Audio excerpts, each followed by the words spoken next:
Good evening, ladies and gentlemen. It's Monday, Monday, Monday. You know what time it is? It's SlideJawb racing time. And this Season 4 Cup is brought to you by the Colonial Riders.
Let's go racing.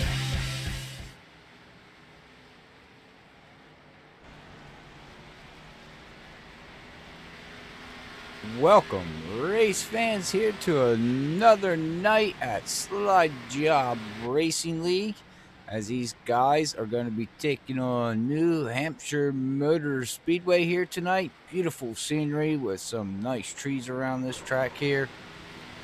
Beautiful sight, beautiful sight. Love this, some short track racing here. It's going to be a great race. So I have to see how this all plays out, as we got good old Dylan Park is actually back. Dylan Parker, sorry. Anyways, yeah, he's back from just reading some notes there. He's back from a 2-week suspension, comes back, and right now he's fastest on the leaderboard with a 28.376. But we got some special guests that are gonna have up here tonight at Freaky Fast here at SlideJawb. We will get to the special guest here of Colonial Riders. The gentleman's name is Scoop, and he has got a special announcement he would like to make here tonight.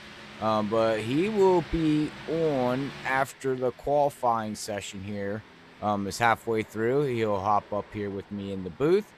We're going to get to hear what he has to say about what's going on and the special event that they got coming up here. And a little bit about Colonial Riders and exactly what it is. If anybody out there watching don't exactly know what it is, it's a pretty awesome organization that helps out the vets and things like that. But we'll be able to get a little bit more detail on that as hopefully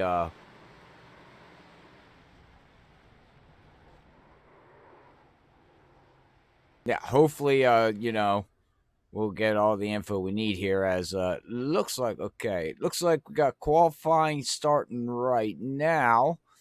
So we will sit back and wait here as we were gonna watch a couple cars go out. I was told to keep an eye on also the 75.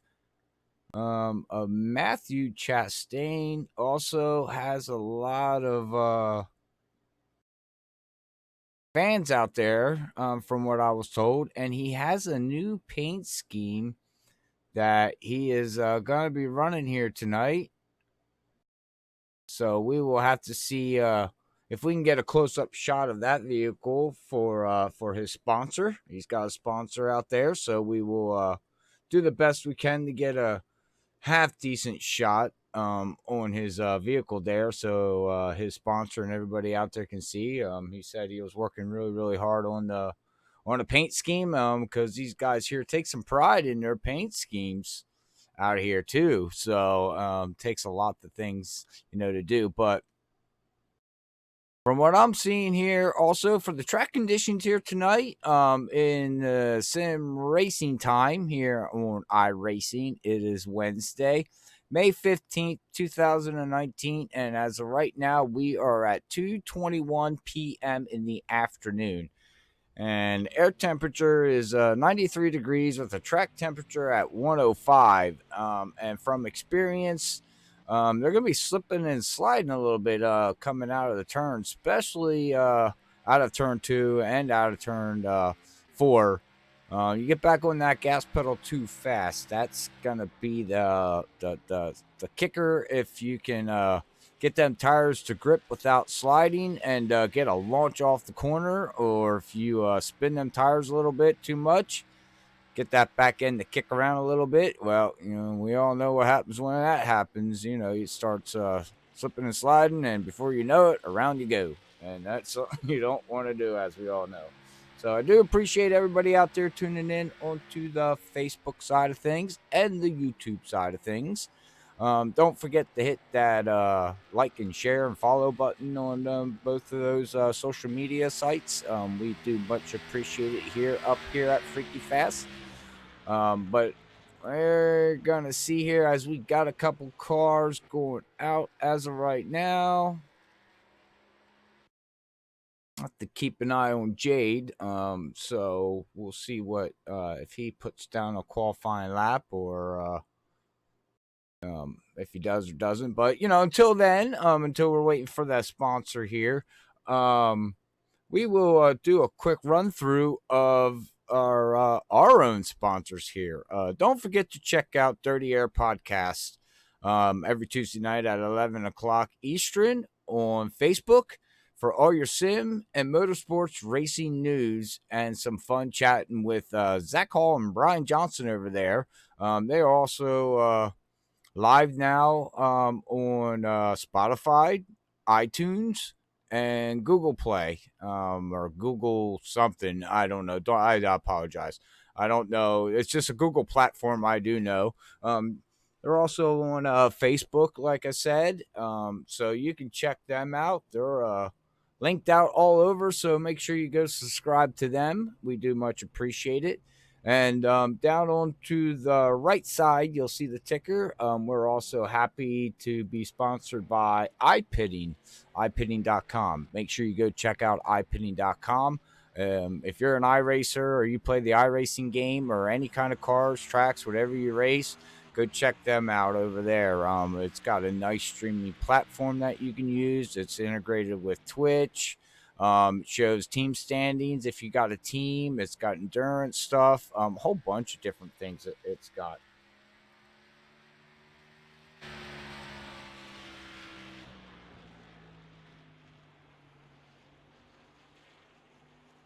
Like I said, I know I use it. So, but I know the audio might sound a little bit loud. If I sound a little bit loud, that should be adjusted as once we get down to the cars. And, we actually got Jade out here now. We'll watch what kind of qualifying times he puts down here as he's taking it down into the turn here, and he's going to be coming out of the turn here, and it looks like he's going to be going down the back stretch here. Going to set that thing sail down into turn 3. See how that thing sticks in there. Well, it looks like it slides up a little bit there in the center. It's like 2 lanes up there from that yellow line. Brings it right back out of turn 4. Across the start-finish line. And that's going to put him on P9 with a 28.946.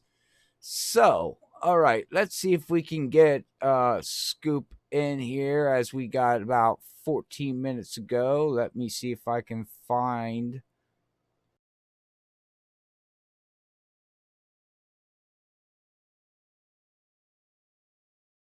See if I can find and see if I can get him in here.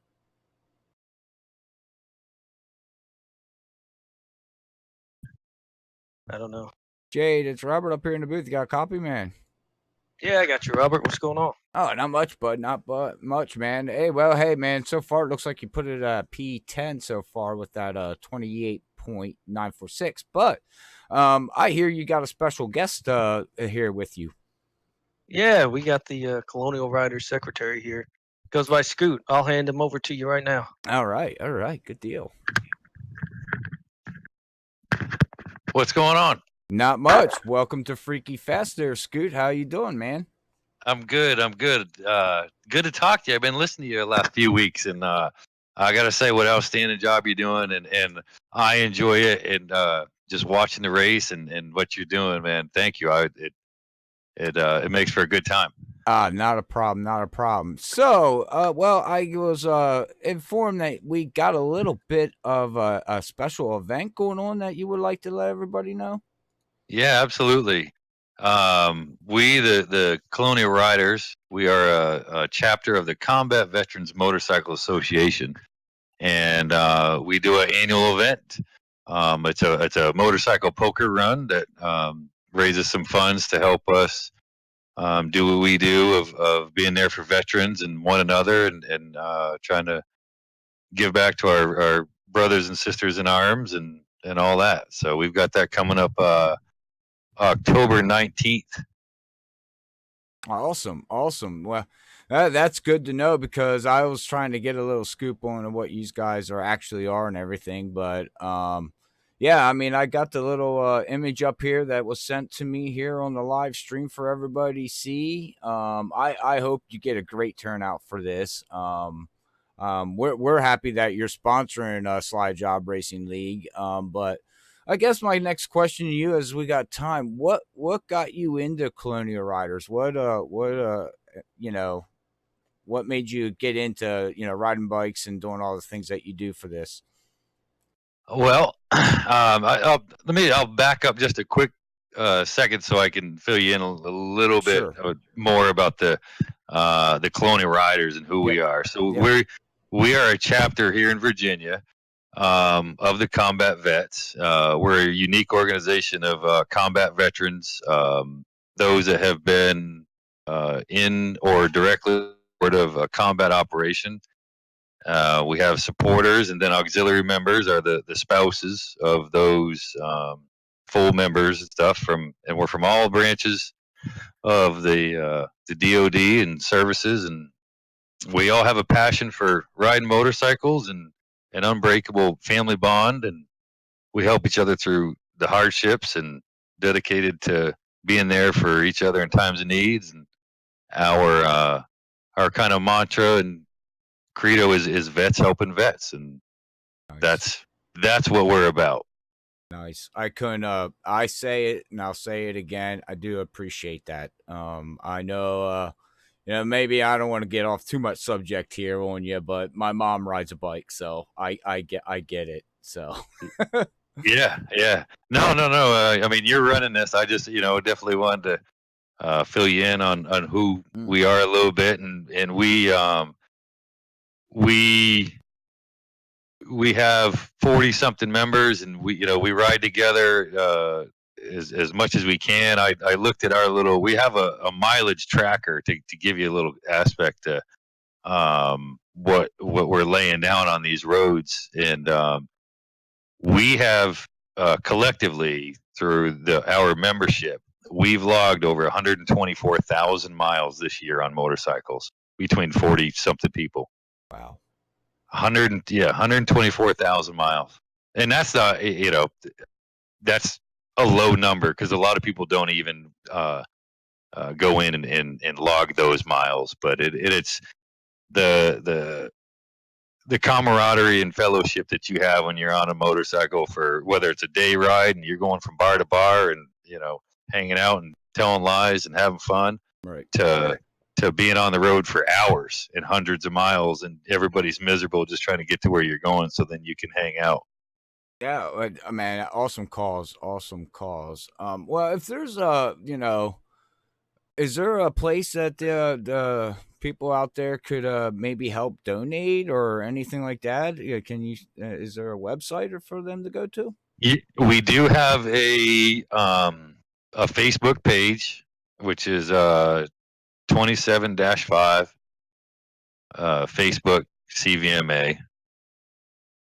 I think Jade's bringing it up, so I don't have Facebook. I'm like the computer illiterate one in the group, which is funny because being the secretary, you think I know these things, but right. I just get everybody coffee and sit on the desk all day, right? Right. Ride the bike, sit on the desk, and drink a beer. Yeah. I don't blame you on that, man. But yeah, I'm if we could get maybe get a link in the description later on, I can talk to Jade about that, and people out there can help donate, and for the calls and everything. I mean, that would be great. Yeah, absolutely. I mean, that's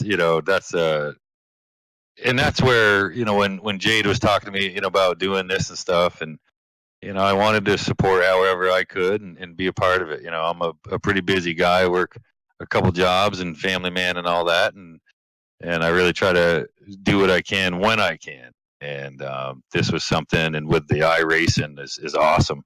Not I like cars and stuff that goes fast and hot rods, but I don't catch much of the NASCAR scene going on. But when Jade started running, I definitely wanted to check it out and root for my brother and give him some support. And well, I bet the good old support gave it from last week with him getting a win. That definitely helps, huh? Yeah, that was pretty awesome. We were proud of him over here. He's got a number of us Colonial riders that watch and support him and root for him. So that was awesome. That's cool, man, to hear. So with him doing this NASCAR stuff on iRacing, has it gave you an itch to start watching NASCAR? No. Not it's more fun to watch it when I know the guy who's running the car. There you go. I enjoy it.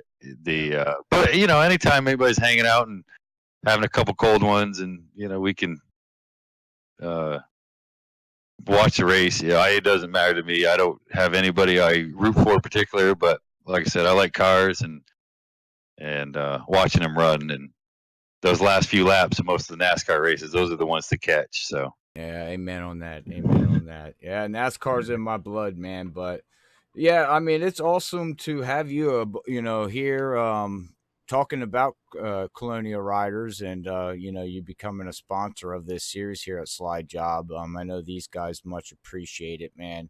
Is there anything else out there you'd like to tell the fans out there that watch week in and week out with your sponsorships out there running around that maybe I'm missing or anything?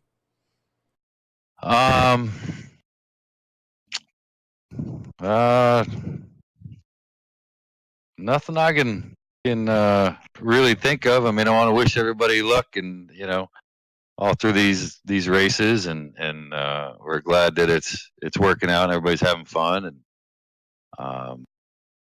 it's a good time. I know that it definitely is something on our end that we're enjoying checking out. And if people are in the area or want to check out who we are, what we do, like I said, CVMA, Combat Veterans Motorcycle Association 27-5. That's us, and we've got from Facebook that we have our own website that's got a little bit of information on it. Okay. All right. Good deal. Yeah, I will actually get and here for Freaky Fast, and we will get the links in the descriptions for the next broadcast posted for you guys throughout the rest of the season.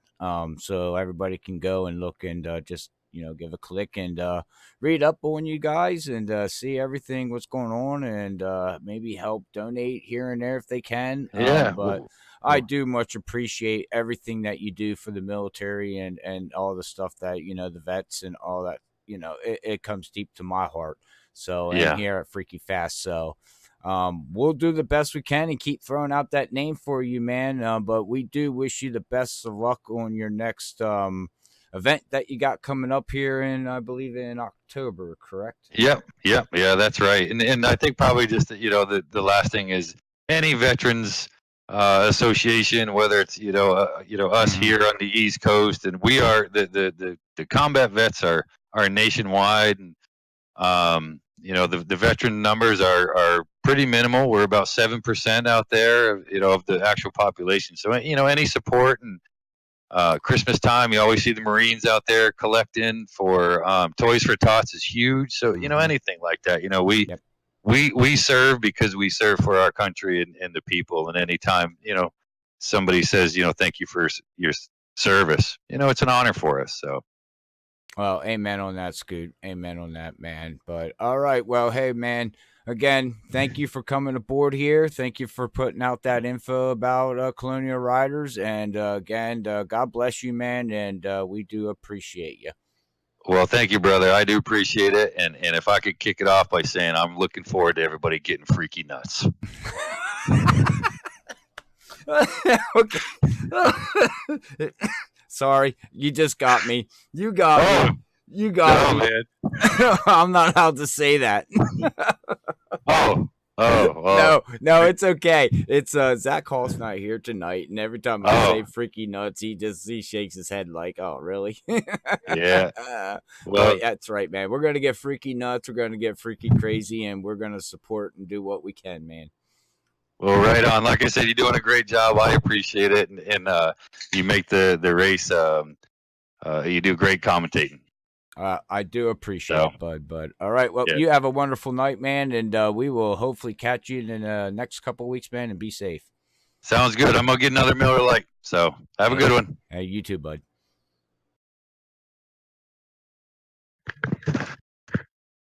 All right, Jade, you there, bud? Yeah, I'm here. All right. Well, hey, man, I'm going to let you get your helmet on there and your Hans device and hop into that car and buckle your seat down. And you're going to be starting P10 here tonight. So we here up at Freaky Fast wish you the best of luck, man. And we will catch you hopefully at the end of the race here. All right. Looking forward to it. Appreciate it. Not a problem. What room were you in again? I'll go ahead and get it. Oh, okay. All right. All right. This is Robert up here in the booth again here, ladies and gentlemen, or gentlemen and ladies. I'm not allowed to say that too much either, but I got a special guest here tonight that's going to be calling the race for me here. So I do apologize if I call your name out there wrong, but what's your first name again, man? Corey Cook. Yeah, well, I'm used to seeing the Y. So, but all right. Hey, well, I got Corey Cook up here in the 61 out here tonight. I seen you're out there practicing earlier there for a little bit, bud. And what's the track conditions like out there for these guys here tonight? Well, I haven't actually been practicing. I practiced earlier this week, but as you know, I'm been suspended this week due to DQ. Mm-hmm. But basically, it's going to be very, very, very tight. About the only place it's going to get loose is the one place you don't want it to get loose, and that's on corner exit when you get back into that throttle. That's what I was telling everybody here tonight, coming out of the turns. You know, whoever can get that gas pedal down, the gas pedal down and get them tires to grip and stick, you can launch out of these turns and just set it sail down into the next turn. But man, at 102-degree track temperature, that's going to be tough. And and with all the cars going around here, it's even going to get a little bit more tougher because the track temperature is going to go up. Oh yeah, it's gonna get extremely tight throughout this entire race. The longer a run goes on, you gotta remember those worn out tires. Oh. All right, well, hey man, we're gridding here tonight as we got somebody, Parker, back here too. He was suspended for 2 races, and now he's back with his number 3 here, and he actually put it on the pole here tonight, I believe. So, yeah, from what I understand, this is one of the fast guys out there. Oh yeah, he's definitely got a lot of skill behind the wheel. Wow, that rhymes. I didn't think about that. But yeah, he's. Oh, go ahead. Nope. Go ahead, man. We can just talk and have fun and enjoy the race, man. So don't worry about overstepping. All right. Well, Parker, as you can see, he's actually one of the few guys who's on par with the 38. This is actually going to be the first time we've seen a little while that we've seen something different from drafting. That isn't going to be a very big thing here. It's going to be all about who can wilt or manhandle their car throughout this entire race. Yeah, good saying there, manhandling. Because they're going to be manhandling these cars here tonight, especially like you said, once you get them worn out tires. Man, yeah. Well, let's hopefully we get some good green flag runs here and not too much happens out here. But anybody that has watched past previous races, there's been a little bit of rules adjustments from what I am seeing here. We now have 1 fast repair, and their X limit went from 25 to 18 for disqualification. So that, come to a short track, we come to New Hampshire, and you go from 25X to 18X. That there could really hurt you, early, and could knock you out of there, man, Corey. I mean, I don't want to bring it up to you, man, but you had the experience last week, and that was at times 25, and just sometimes things happen out there on the iRacing service that is not even your fault. I mean, it's you get a X4 all because somebody else spun out, and you know what I mean. Yeah, I know, and I understand why they have the system in place is to, try to prevent the more careless drivers from, ruining everybody's race. And you've seen throughout the entire race, I'm aggressive. I don't like to take it easy, and it bit me in the butt. So I mean, that's all on me. Well, I can say this much. I love this league. I love watching this league. I love broadcasting this league. You guys out there are very, very aggressive drivers. Every single one of them. But you do it in the clean way, but that's called NASCAR. That's called racing. It's not called sit around and let's just follow somebody. Sometimes you got to go for it. You know what I mean? But, well, we got that pace car ducking in here, Corey, and Parker's going to send us the green here for 200 laps around New Hampshire Motor Speedway, brought to you by Colonial Riders. Oh, we got trouble already. Oh, who is that? I don't even have time to even look.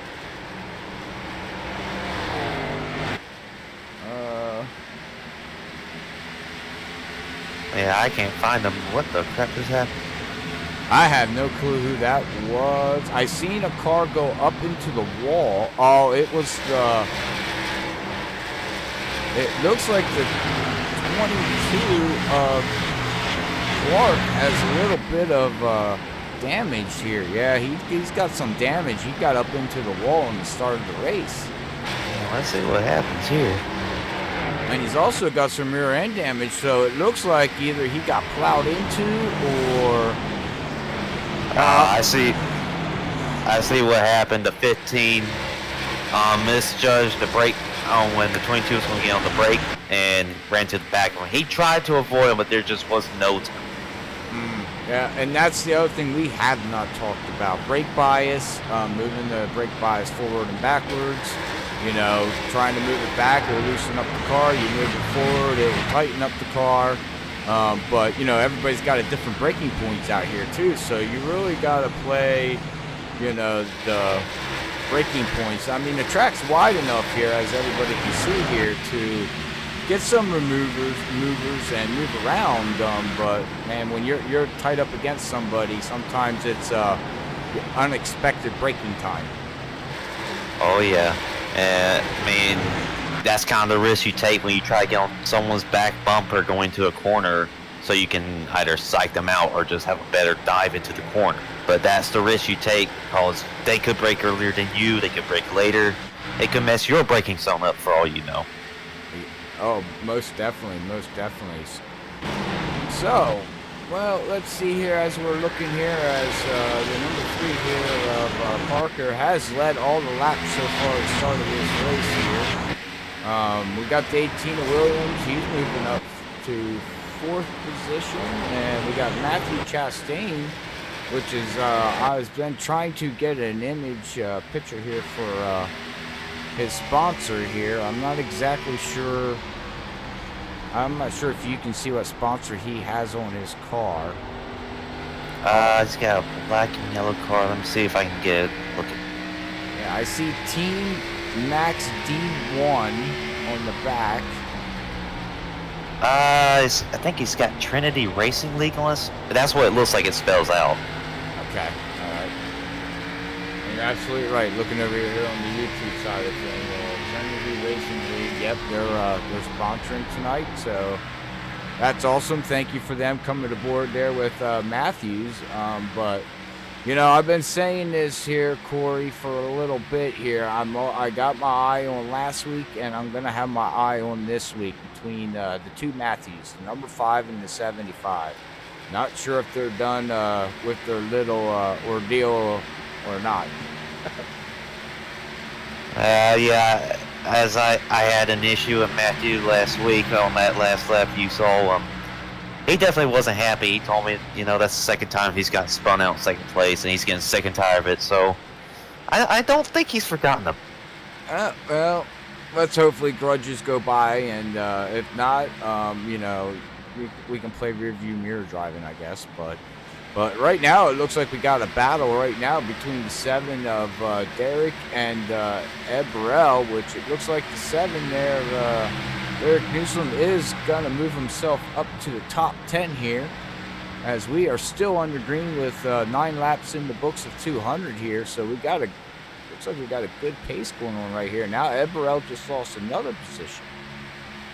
Like now he's got another car on his back bumper. He's got to really defend it, because it's very tough to pass.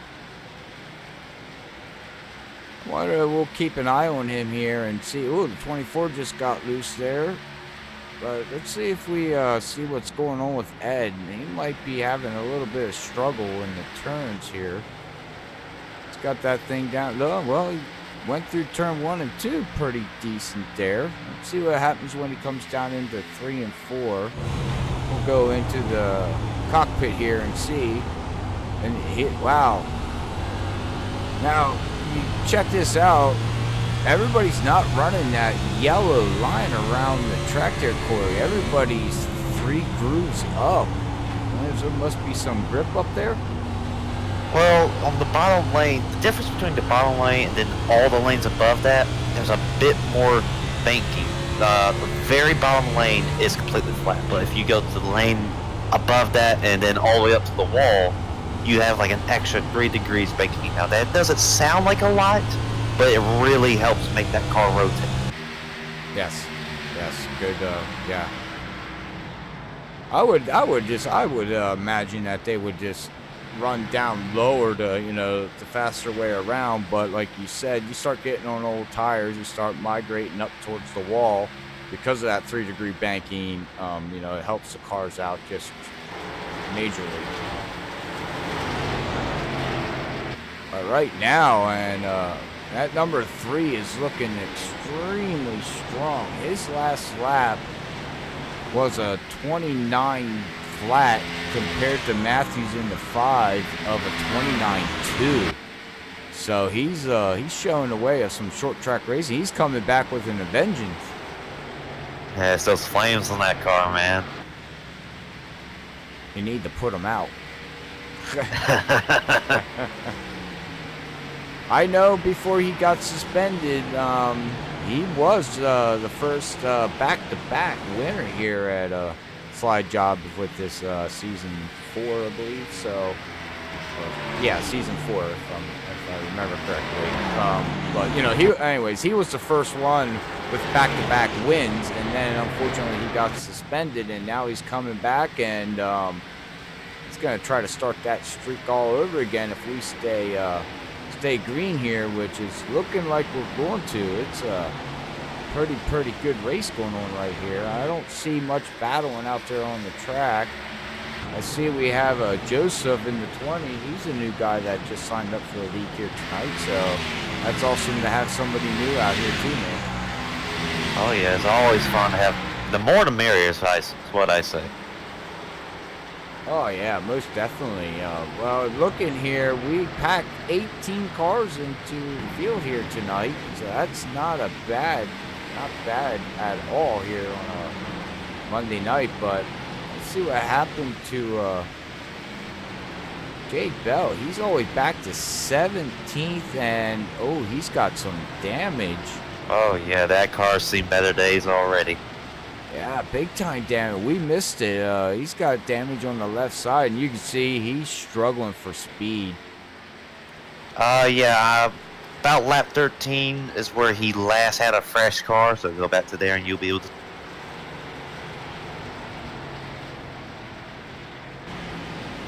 Well, he does got one quick fix here tonight. Oh, we have a ooh ah ooh ee.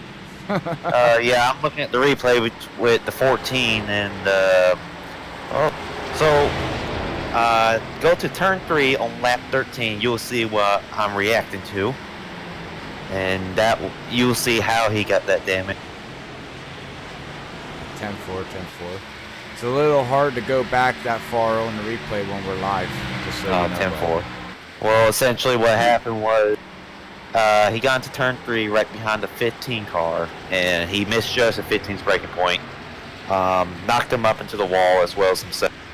Came off the corner from what I'm assuming is trying to regain all that speed, and broke loose on exit and hit the inside of the wall. Oh, well, all he has to do is stay on the lead lap here, and should be okay to get that thing fixed back up and hopefully march back up through the field. Yeah, but he's got problems. He's got the leader coming up on him real quick.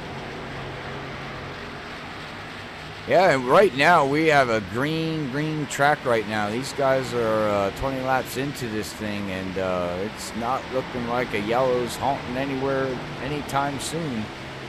So I would say he'd have to get that thing up and going, but I think it's up and going as fast as it can. Oh, definitely. Come but back. I'm pretty sure he can burn better now. Oh, I'm sure he probably can. You know, slower you go, the better it turns. That's the way I say it. Sometimes damage actually helps you out there, you know, at a Bristol or something like that. You know, it can actually make the car run a little better. Oh yeah, we've seen it with real life drivers such as Kyle Busch. He made it work at Bristol after losing a good portion of the rear end of his car. Yes, we did. Yep. Well, I'm looking around the track here to see if we can find any kind of action, and it's not looking like the only action I'm seeing here is, I call him Mr. Hendricks here, and the 38 is going to be over Matthews here. He's just right up against him here, trying to catch him here. Didn't the 38 start second? Yes, he did. So he did lose a position. Not too bad. And the 5 hasn't necessarily driven away, so it's very possible the 38 is saving tires, or maybe it just took him a few laps to figure it out. That. Well, you were out there too a little bit on practice. What are they looking at fuel mileage here on a 75% fuel load? Do you know offhand, roughly? I've never been good with fuel mileage. I usually just run until my spotter tells me it's 5 laps till I'm empty. 5 laps to go, you better pit. And you're like, yeah, whatever. Yeah, then I run it till it tells me 2 to go. Then that's my cue. Yeah, right. You race like I do out there. I race because I'm not fast as some of these guys, so I pray for a caution just to catch them a lap down. 10-4 on that. We're riding on the roof here with the 38 of Davey, and I think I see where he's struggling at here at New Hampshire is exiting. He can't get back on the gas like I believe he wants to. The car is rotating really nice for him, but you can see the 5. Whoa! Nice save, but he's going to lose a lot of ground from Dave. Yeah, Davey pulls right up behind him, but right now, that 3 car is just set sail. He's about 4.5 seconds ahead of everybody else, and yeah, all he really has to do is just avoid wrecks. That if we do get any tonight, like you said, it's pretty spread out right. Yeah, I think. Well, we're going to lap 82 for our stage here tonight, so we'll have that coming up here around lap 80 here. But we'll just go back through the field here. Let's just see if we can find really not really close battles anywhere on the track at all. Pretty spread out here. So I do apologize tonight if we don't have a lot to talk about, because the field said I'm going to spread out, and that's about it. This is one of those tracks where you gotta really race the track itself. It doesn't really allow for a lot of side-by-side action, just due to the momentum you get off the corners in different lanes.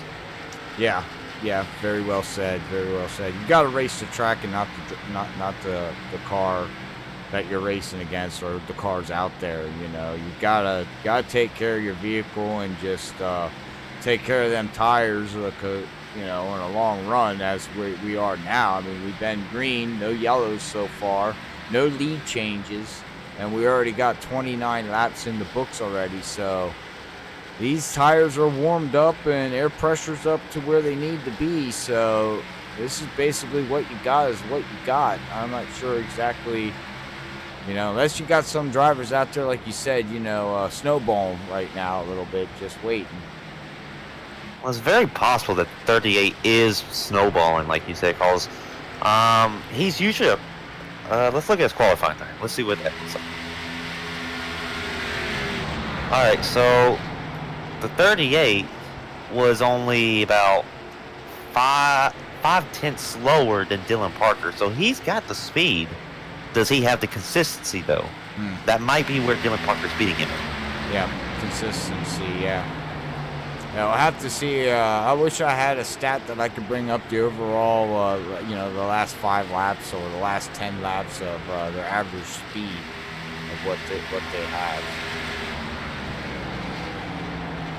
Because right now, Parker, he just ran a 29.8 to everybody's 30.1s, 30.0s.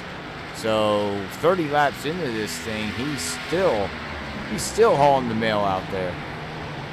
Yeah, just like you said, running that 29.8, whereas Davey Hendricks has run a 30.1 that last.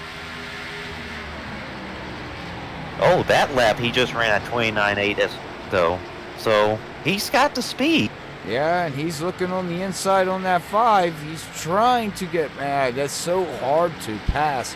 And look who's going to pounce on this. Here comes the 75 of Matthew Chastain. He's going to try, but man, that 38 down there, the M&M's, I don't know. Can he get that thing to stick on exit? Yes, he does. Wow, what a drive. Here comes Chastain. Yeah, that just opens up the door there for Chastain's, but looks like May have overdrove it there. Looks that 5 of Matthews there, he's got the speed there, Corey, but you can see that he's fighting a loose car off. But oh, now he takes it back underneath Davia, the 38, but he does not clear. But if we watch him really close, you can see that the back end of that car just sway every time he comes out of turns. That's going to be something that you're just going to have to learn to just deal with throughout the race, because it is not. Oh, never mind. No! He saved it, but how's that going to affect him? Oh, that's going to affect him big time. Oh, and now Look out, Jade. well, the 38 got up into the wall, and he was just right behind him, and there was nowhere for him to go, and it got his right front quarter panel and sent him down on the inside of the backstretch there into the grass and came back out. So he's got a little bit of damage on the left side, and he's got some major damage on the right side of that 5. But this is one of the good things about running at a track where everyone gets spread out, because now he didn't lose that many positions. So he did lose, the contention to battle for second and third, he hasn't necessarily put himself out of it. No, he only lost 2 positions with that incident there, so yeah, he should be okay. And we'll see how the car reacts to the little bit of the damage that he has on that, and I'm sure these guys should be soon looking for a pit stop here. I would imagine that they're not gonna. I don't know. Maybe I'm wrong here. Normally the track temperature at 103 degrees. Normally, you slip and slide, you burn these tires off. I wonder how long these guys are going to go on, their fuel and gas. If I was out there, you're not going to run out of gas. Your tires are going to go before you're going to need fuel. From what the looks of it. Yeah, I mean, it would probably be best. Well, like you said, tires would probably be a much more bigger concern than fuel. And honestly, if you did run out of fuel, you got only a mile to coast around. So compared to tracks such as Talladega or Daytona, that's not really a big issue. Well, it also looks like Jade made a pit stop too. Well, there. Yes, he did. He made a pit stop, so he got a new, fresh vehicle there. Got fresh tires, and you can see the difference. Just look at the grip. I mean, he was down there on that yellow line, and he got the grip. But, Chastain just took it, bounced it off the wall. Yeah, let's see what happens there. Hopefully everybody's enjoying the broadcast here tonight. I do appreciate everybody tuning in here tonight at SlideJawb Racing League. If you are looking for a league, make sure you check these guys out on Facebook. You can also find them out there on Iracing League's page. But check them out and hop in here and let's have some fun and let's pack a 40-car field. Wouldn't that be awesome? Oh, that would be amazing. That'd be crazy. That'd be freaking crazy. Why? But actually, going back and looking at the replay of Matthew Chastain, I don't think he actually hit the wall. It looks like he just kept it off.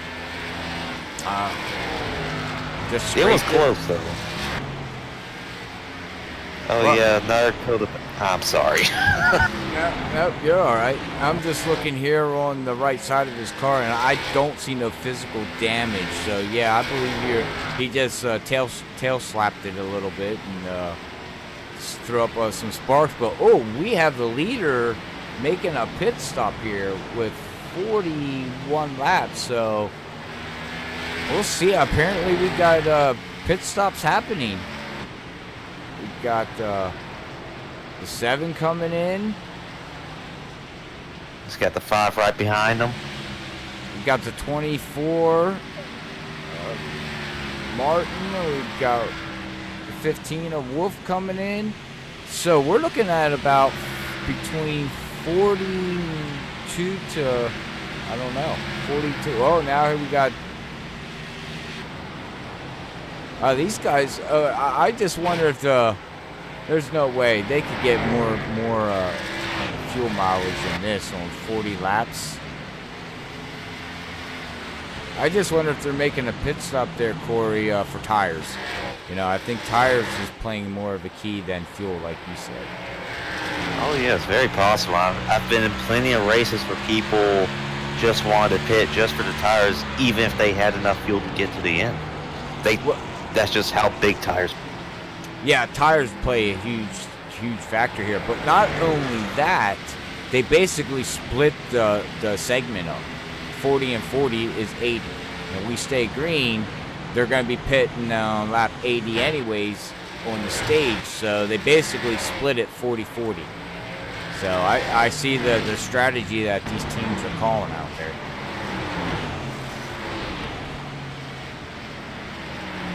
You know, now that I think about it, I just realized since the 3 has gone and got new tires. Oh no, wait, he's falling back. Oh, and we have the 24 around. And that's, and I was just ready to say that. And he just retired and took it behind. Oh, no, he's back. Oh, he's sitting down in pit road here. Let's go back on the replay here and let's see if we can see what happened to that 24 as he's bringing it down here. Corey coming out of turn 4 and oh, that did a tail slap and around he went. Now yeah, he did a little dance.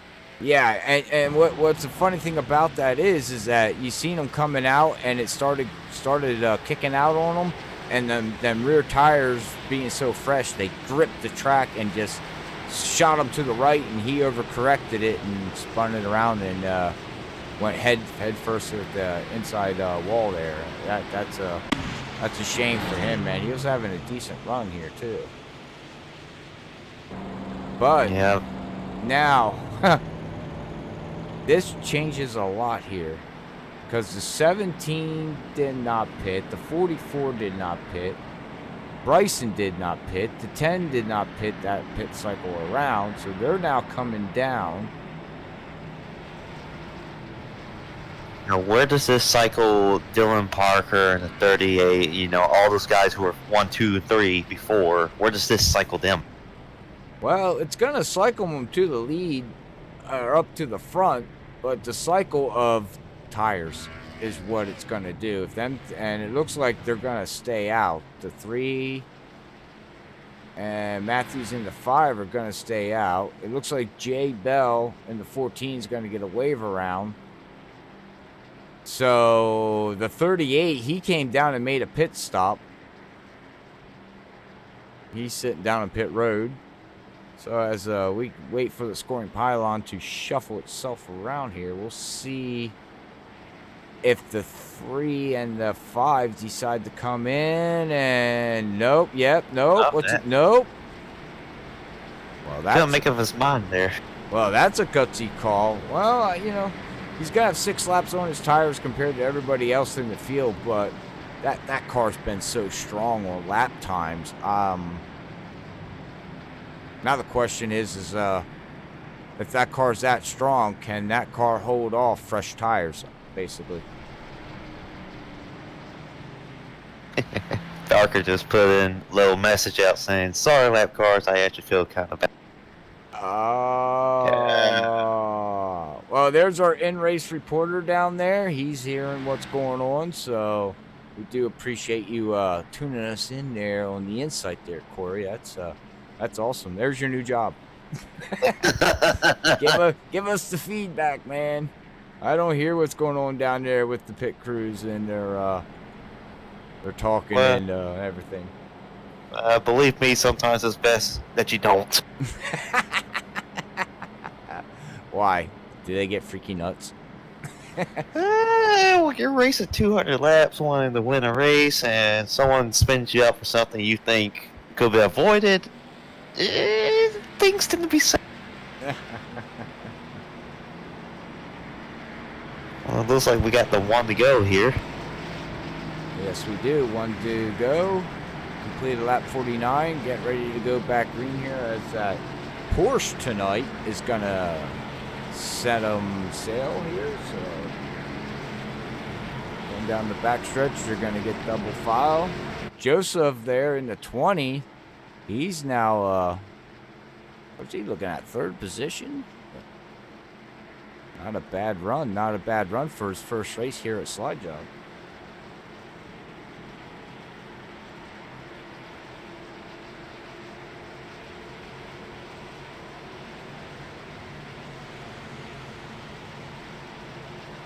All right, well, going to get ready to set them sail, get that freaky green going here on lap 50, and off he goes. Green's out. Let's get freaky nuts, everybody. Did a good job not spinning his tires, and now the 20's going to dive it in there hard. And look at the momentum he didn't lose too much. I thought diving it in that hard, you know, you shoot it in there, and then you can't get that thing to rotate in the center. And oh, we have a yellow. We have a yellow. Yeah, it looks like Emil Wood.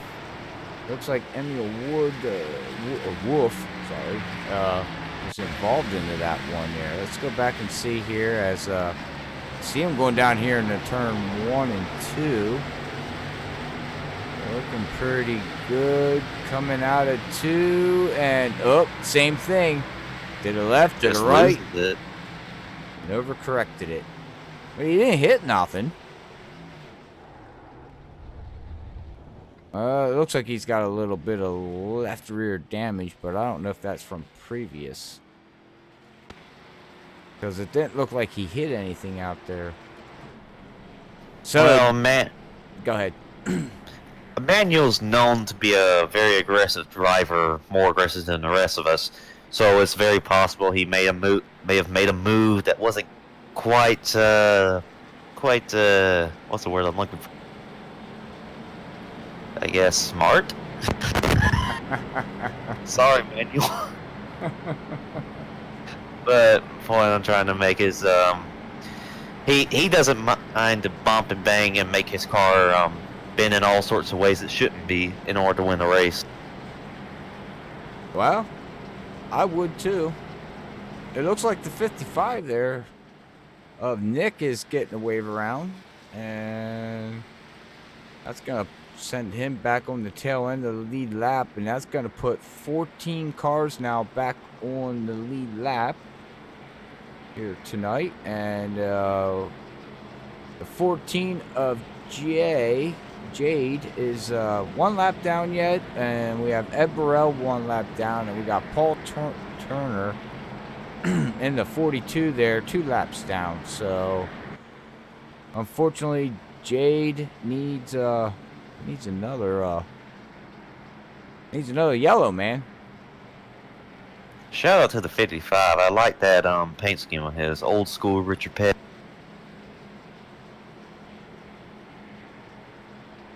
Yeah, I'm an old school. I love old school paint schemes. Love seeing them out there when I get to see them. I'm also a big M&M's guy, so. Oh, who isn't? Yeah. Well, M&M's is my, yeah. That's my addiction. As you know, we still got Keith that didn't make it back from his ho-ho incident yet. He's still in rehab yet, ladies and gentlemen. He'll eventually be back. Hey, I got a ho-ho problem too, but I'm going to rehab for it. So I offered my counseling to him if he wants it. And how did he react? I never got a message.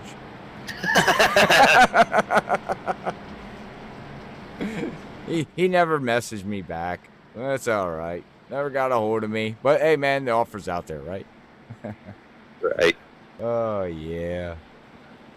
But look at Eric there in that 44. He's having a good run for Long Shot Motorsports. And speaking of that, should have it right here somewhere. Let me see if I can pull it up. Cutoff line as of right now Oh, it's showing you're 3 points out. Yeah. It's going even worse after this. Yeah, I see that. Top 12. Williams in that 18's only +2 over Derek. So we'll look here and see the 18 is running back here in 18th position as of right now. And the 7 is, he's right with them there. He's running in 10th. So these two guys are just battling out after Kansas here on the top 20 for points. So Green, green, green. Ooh, big checkup on the inside line. green flag flies here again, everybody. Is that 99 of Hunter Miller there? Ooh, man, he set that. Oh, and the 20 sets it in hard again, and that opens up the door for Brian. I don't know what happened there? It looked like he lost a tire.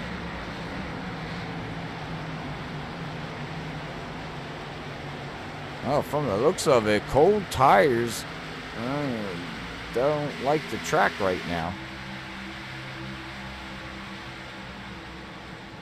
As we got a battle. Oh, man, look at the battle we got going on back here, Corey. Got the 38, got the 44, we got the 75, we got the 7. Ooh. Ooh, look out, 75. Oh. Nearly got into the 44 there, but he kept it off of. Oh, no, he didn't. Oh, no. No. Oh, look out. Oh, and the jinxed 5's involved. Oh, and the 14's involved, and the 42's involved, and the 55. Oh, man. Man, a lot of good cars in this one. A lot of cars involved in here. Let's go back and see if we can see what happened. I think the 44 slid up and got the wall here. We'll watch him come through 3 and 4 here. He's coming out. Oh, no, the 75. Well, Yeah, that was back weird. into the gas way too early and came Yeah. up the track. Yeah, I think like Brad snapped loose and just snapped right out to the right side. Huh? That was weird. Oh, we'll see. Man. How many guys have their quick repairs left? Man, poor Derek Nelson, the 7, he had nowhere to go on that one. That's just a helpless. Yeah, and we were just talking about him too there with Williams. You know, them two guys are battling to get into the top, into the top 12. And that, if he doesn't have a quick fix left, that's going to hurt him, as that motor is smoking going down the backstretch. So we're going to have to pay attention and see if he still has one left over, or if he's going to be sitting in pit road and get put on the clock to get that thing fixed. Same for the 75 too. He's got no front end. Yeah, we're seeing a lot of cars coming down pit road. Some of them don't have damage. They're probably just thinking, if I get some fresher tires, might be able to keep up the front. Yeah, because the top, what I'm seeing here, the top 5 did not pit that time by.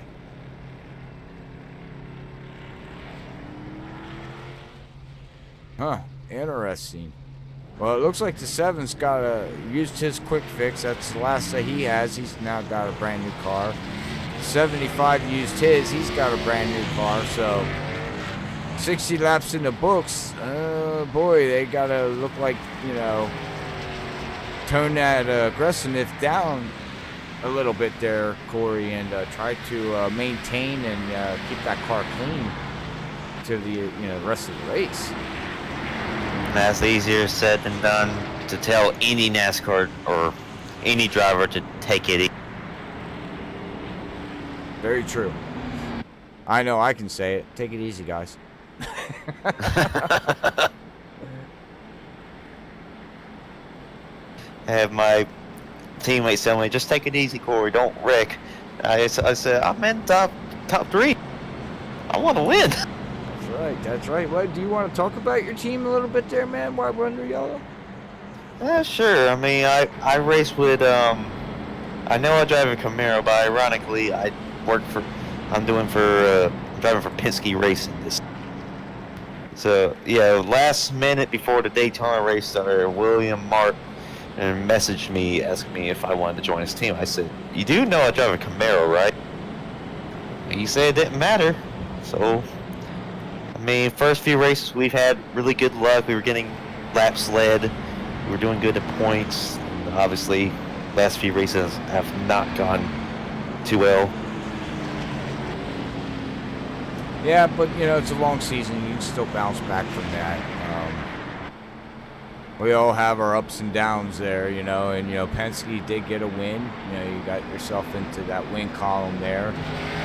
Long Shot Motorsports has got a couple wins out there, so you know, and you also got Dylan Parker there. I'm not sure what team he's on. Let me take a look real quick into the Discord. Okay, yeah, he's for Peak Performance Racing. His teammates are Brian Dees in the 17 and Matthew Piscata in the number 5. There you go. There you go. All right. Yep. I think they changed their team name, so just trying to keep track of here as we're getting ready to go back green. But to give everybody a little update once we get back green here, I do got team standings after Kansas here. I can run through that real quick here, but we're going to get ready to go back green here. And green's out. Off they go. 17 looked like he lagged back a little bit on that restart there.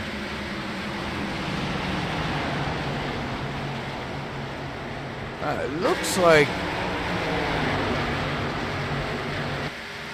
from what I'm seeing, man, it looks like these tires are not being too friendly with these guys right now. They got track temperature is dropping down to 99, so every degree that goes down, the more grip they get. But at the same time, it's like the rear end doesn't like the grip. Well, like I said, I mean, it doesn't matter how, how much the temperature drop or rises. They're always going to be battling that rear end being loose on that. Very, very true. Very true. But, well, we got a big battle going back here to 22. The 7's going to make it 3 wide. And nope, the 18's going to get a run. Wow, we got a battle back here between these guys here. The 18, Matthew Chastain. Ooh, that's tight. Yeah, big tight. 7, Derek. We got Williams. That's 7. He's on a mission. Well, I believe he knows that 18. He needs to get in front of that 18. Every position and every point matters. Because them two guys, like I said earlier, are battling it for, that cutoff line. So. Yeah. Speaking of points, we are coming up we are about 15 laps away from the end of stage 1. So. It's interesting to see if these guys are going to ramp up their intensity level even more than before. As you can see, the 22 going underneath the 75 of Matthew. Yeah, he tried to get that thing. He just can't power it down in that at 7 and 18. Whoa. That was really close right there. Let's go in the roll bar. That's right. Here's the roll bar here. And basically the roof cam here of the 7, and let's watch what he's doing and see the different lines that he's running. He's the second groove up, and that 18's running the 3rd line up. It actually looks like the 18's getting a better run coming off the turns. The 7's getting a better run coming in. Oh, you see him, the 18 get a little bit out of shape there. That's going to allow the 7 to close the.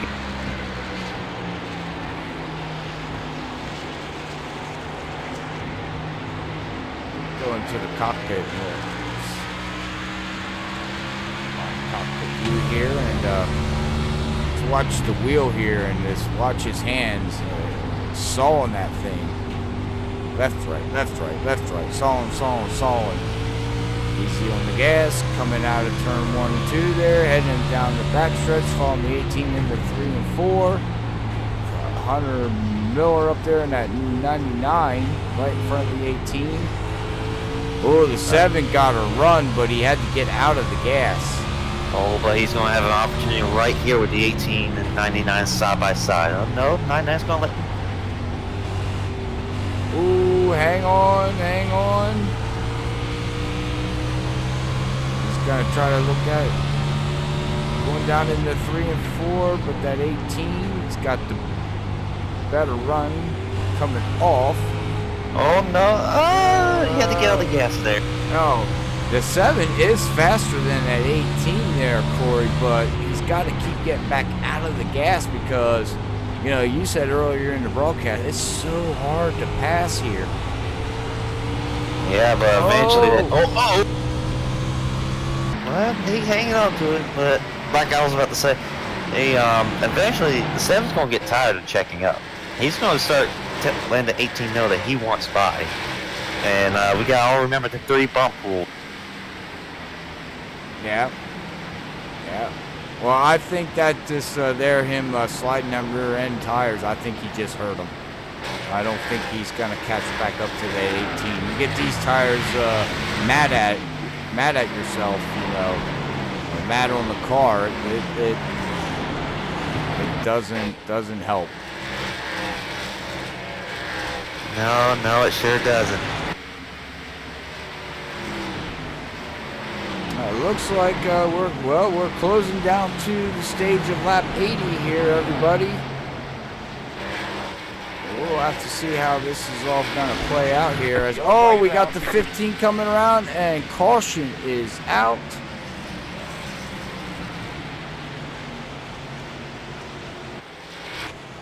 Let's go back and watch what the 15 did here.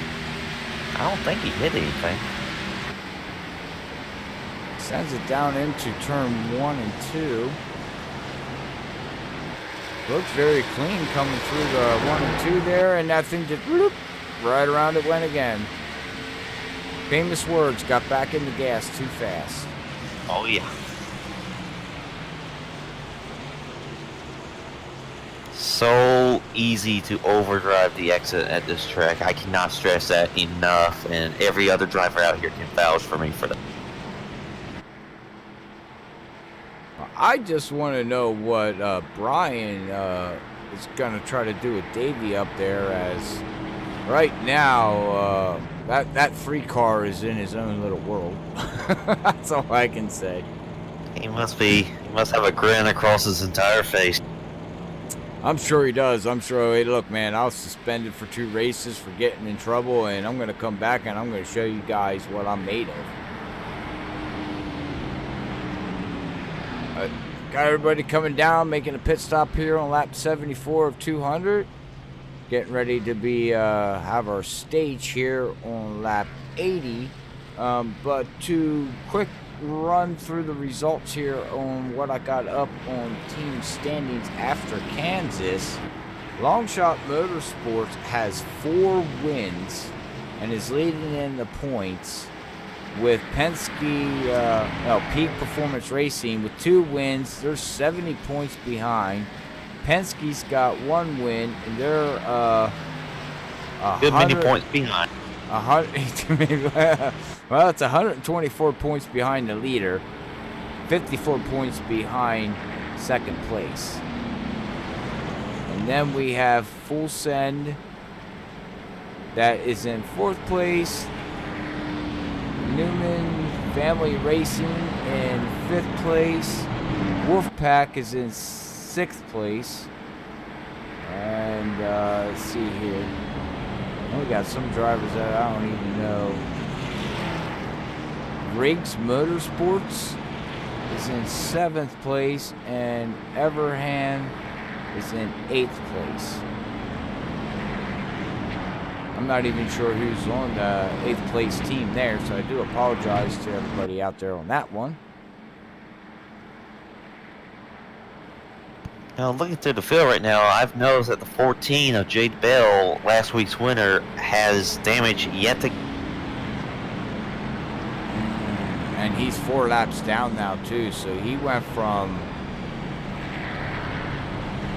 went from being 1 lap down a couple laps ago to being 4 laps down, and he's got significant rear end damage on that 14 there.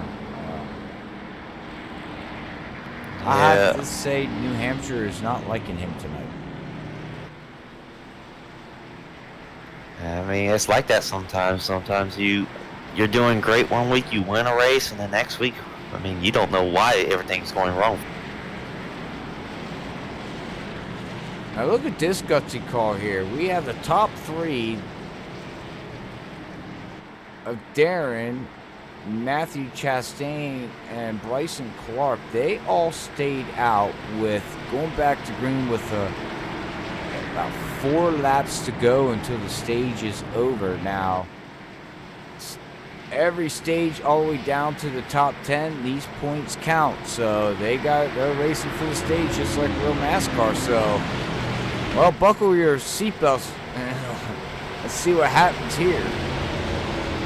No, we have seatbelts. I can't find them. Mine's broken. I didn't know if anybody uses theirs, but Green flag. green's out. Let's see what that 10, 75, and 22 can do here, as this is the first time Parker's been back in the field here with dirty air. You know, that's something else we didn't talk about either. You know, you get behind somebody, after about 15 laps, you wind up with that dirty air, and that car really pushes hard then. But look at him make the moves on the outside. Oh, he's going to have to battle 38 with Davey. Oh, we have the 7 coming around. 7 of no yellow? Oh, no, still racing. Yellow. Yeah, he saved it. Now we have a yellow. Hey, what just happened there? Oh, big wreck.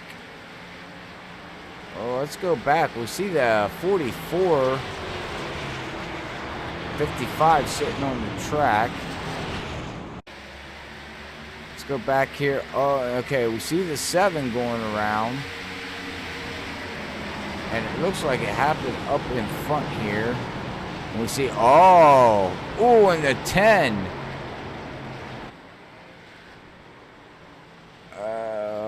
Let's go back again and watch the 10 here and the 75. They're coming down into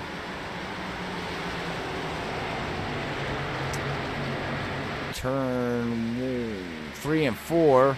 Okay, now we see the 7 getting loose there, but he does save it. And now the 10 and the 75, the 22 into the 75. Oh no. Oh, and the 18 just T-boned right into the wall, head first into the wall. He went spinning around. He has no front end left. Ed Burrell was involved into that. Paul Turner was involved into that. Wow. Bryson Clark and a lot of damage in that too. It looked like a chain reaction event. 75 going into the 10, and then the 22 going to the checked up 75, and yeah, I think the 10 checked up a little bit because of the old tires, and he didn't go in as deep as he would if he had new tires. And the 75 of Matthews wasn't expecting that, and of course the 22 is right behind the 75. And like you said there, Corey, it just caused a chain reaction, and there was nothing anybody could do. And then it was just circumstances from there.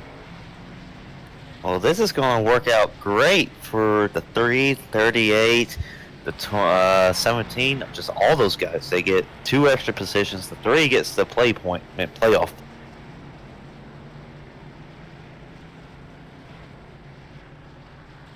Oh, wait, what's the 3 doing?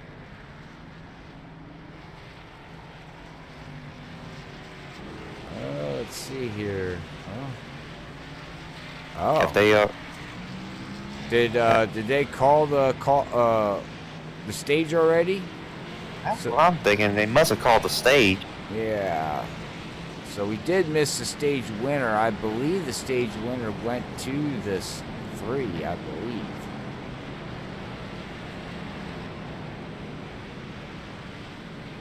And that's the bad thing about unofficial rulings. You never get like a confirmation.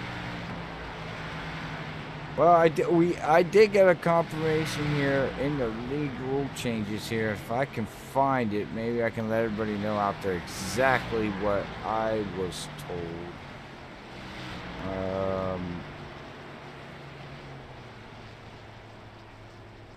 I know I seen it somewhere. Well, while you do that and while we're on the caution, I gotta take a quick little break, and I'll be right back within a few minutes. All right. Until he gets back, he's gonna take a quick break. Let me know how the audio sounds out there, everybody. How the stream is looking. Let me know if you're enjoying the broadcast, or if there's anything I can do to make it better for your enjoyment, because that's the goal here at Freaky Fast, for you to enjoy the race up and enjoy us up here at the booth. But with that being said, we will quick run to a commercial break ourselves, so I can wet my whistle until we get back on green here. So we will be right back after this quick word.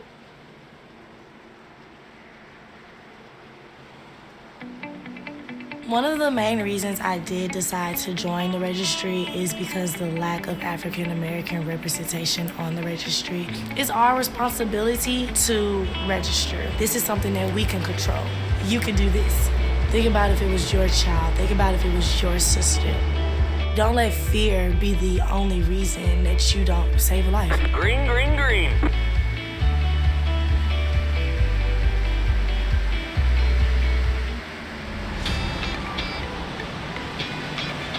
My name's Quentin O'Donnell. I'm 19 years old, and I was born and raised in Boulder, Colorado. When I was 16 years old, I was diagnosed with Hodgkin lymphoma, and since then, I have been doing 3 years of treatment. For the future, I hope to be able to beat my disease and just be a normal person. I want to go to college, I want to continue to race, maybe be a professional driver one day, and just keep on living. That's my goal.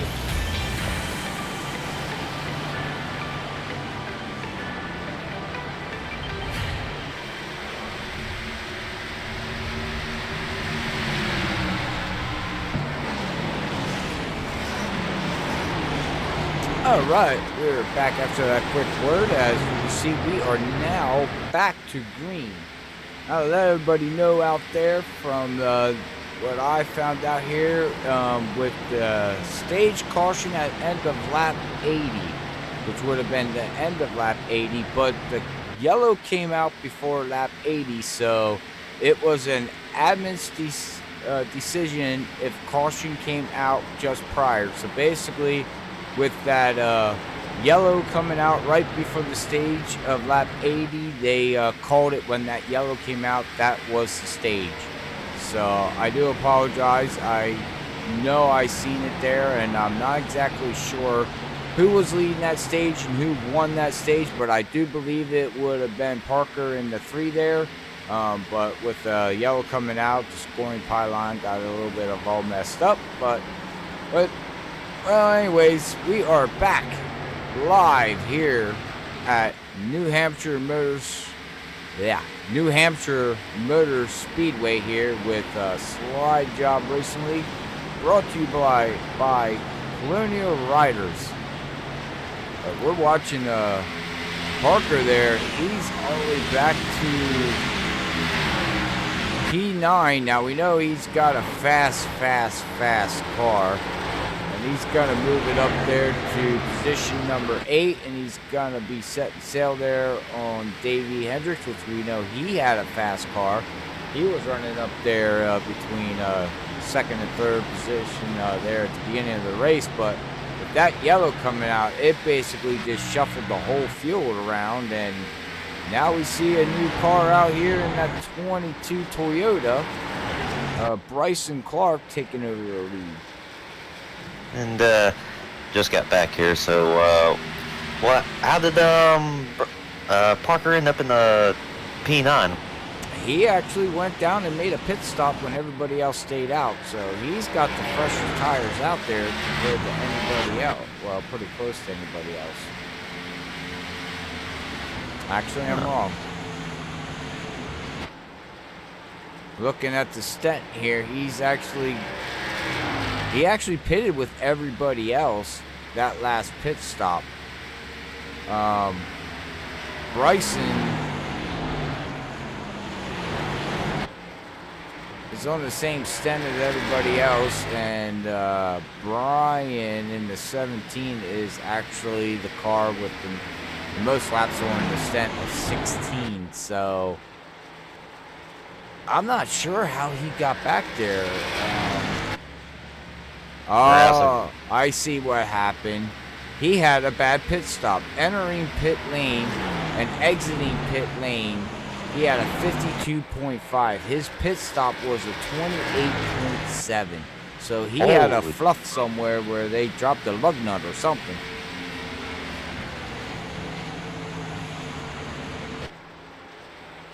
Yellow, yellow, yellow. So that's how, we have a yellow.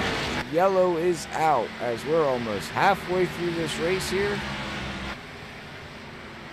And Can't seem to find who it was. yeah, I'm not seeing it either.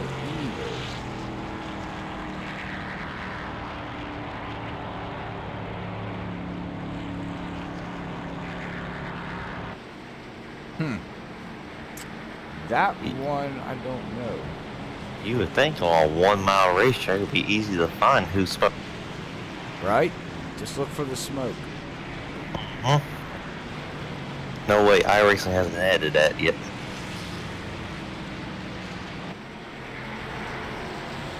What, smoke on the cars? There's smoke on the cars. Well, decent smoke, not like the. It's nothing like the smoke we see in the real life races. Gotcha. Yeah.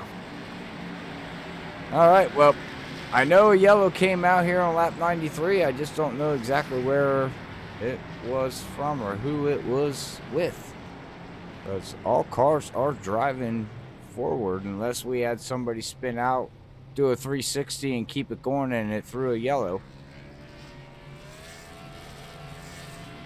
Looks like we got the entire lead lap cars coming down to pit, and Bryson's going to beat them out. Parker is going to come out in 5th. Interesting. That time he had a great pit stop, great down pit lane, entering and exiting, and with a 14.0. So he screamed and yelled at the pit crew and said, "Don't do that again." He must have fired them, got a whole new pit crew. Stop eating the ice cream. From the looks of it here, got the 20 now exiting. I wonder if the tornado's involved into that, but we have 15 cars on the lead lap as of right now. I'll go back, take a look, see if I can figure out if that was 20. Looks like he's having some motor problems or something. I'm not sure what's going on.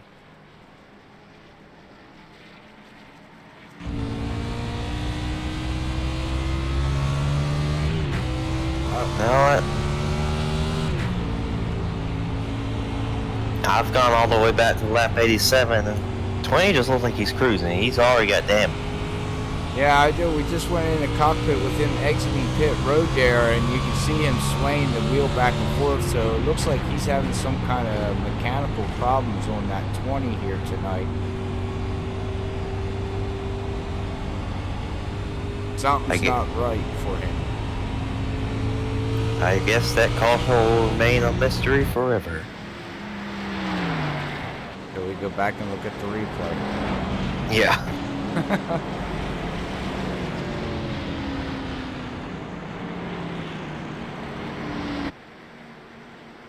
No, well, I should have mentioned this at the beginning of the live stream, but if I need to move my mic away or up closer, just let me know. This thing's it's very Oh, it's okay. We sound. I hear you perfectly. Viewers out there, let me know if he needs readjusting or anything. I can adjust them on my end too. So it looks like we're getting ready to go back green here. 5 laps away from halfway here of 200 laps here. Tell you what, my eyes are going to be on that number 3. I'm interested to see what he can do, since everyone's got pretty much the same. Everyone's got fresh tires. He's in 30 air. What can he do? Yeah, and he's starting on the inside too, which is not the place I don't think you want to be here right now. As we are going back green's out. And 22 got a great start on that.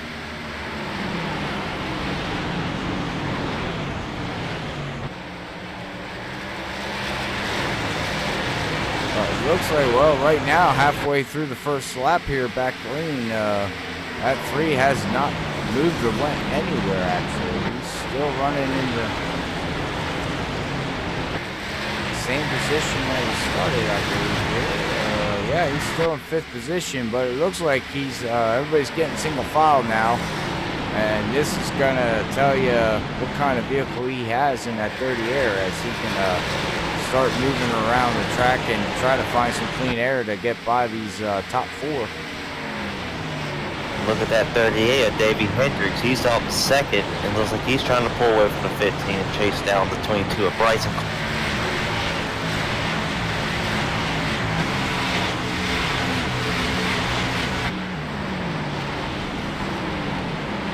Davey just put down the fastest lap here tonight with a 28.332.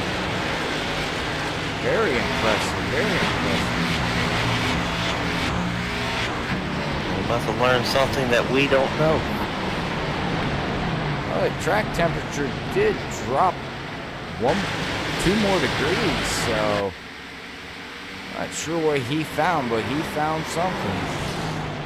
And he seems like one of them drivers that, you know, he might start out a little bit slow, but as the race goes on, that car just gets faster and faster and faster, which is telling me, like you said, he figured something out, plus the crew chiefs did the right adjustments for him.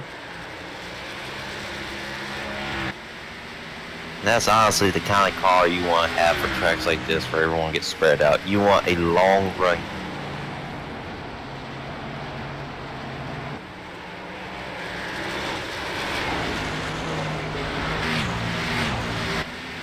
Dang, Parker's still having trouble with that 17 back in 5th. He's trying to get that 4th position. The 17 is giving him quite... Looks like the 17 is... It's got the line to run. You know, we were talking earlier. That's the line you want to be on the high side. And he can basically pinch that 3 exiting, which... Dylan Parker there, he has to wait to get back into the gas so he doesn't slide up the track, but it looks like he's going to clear the 17 now. Well, 17's going to come back for a run, maybe? No. No, he gets cleared. Oh, now he's setting sail on that 15 up there. He's got 3 more positions to get back to where he was.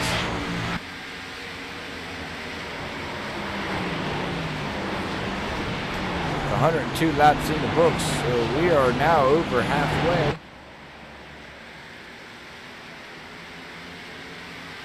Going back to the field, just like you said earlier, almost the entire field has gone single file with very few cars actually even trying to pass. They're trying. Oh, what happened? Sorry about that. 22 blinked out on my screen. That's okay. I went back here to the Nick here in the 55. He's battling, trying to get by the Joseph there in the 20, and he's got Jade Bell right behind him with beat up Chevy Camaro there. It's always a sad sight to see a beat up Camaro. Oh, I love seeing it. Oh. I'm a Toyota. Oh man, no, I Chevy all day. We'll see when that Toyota beats that Chevy, as Toyota right now has got the top 2 positions out there tonight with Ford running 3rd, and then we have manufacturing here. Let's see what we got in 4th, 5th, and 6th. Got your Camaros. and the rest of the field. So it's pretty mixed up, man. You got Toyotas, Fords, they're all over the place out here. Very nice to see all three manufacturing out there.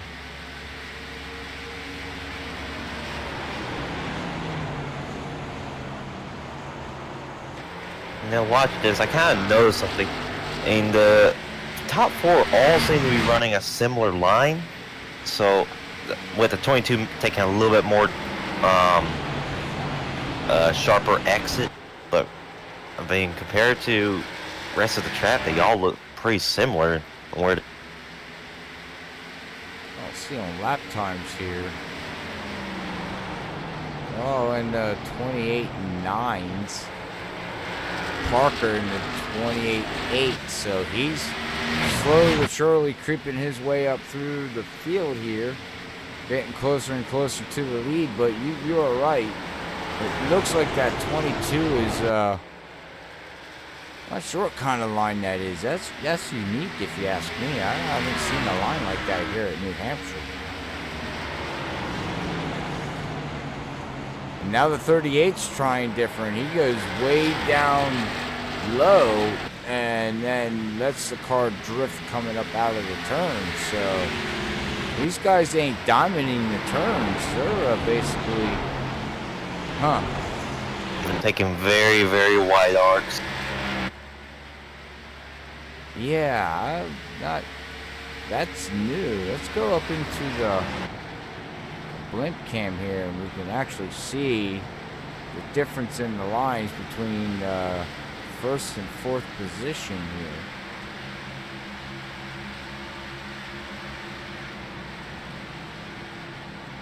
And you can see coming down to 3 and 4, they're all in that third groove up from the bottom.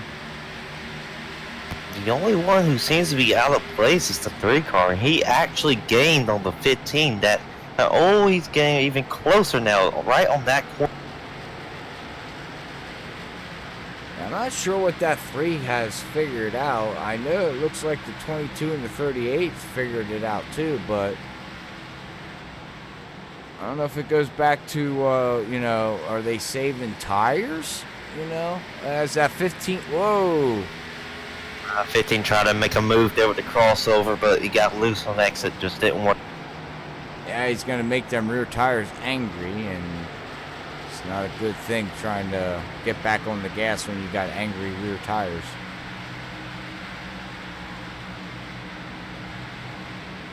.38 trying a very low line right here. Now 22 is going to drive off in the corner. Yeah, this is very unique. I've never seen this kind of line. Take notes. I'm just amazed watching that 38. Now, the 38 is closing. Davey there, he is closing on the 22.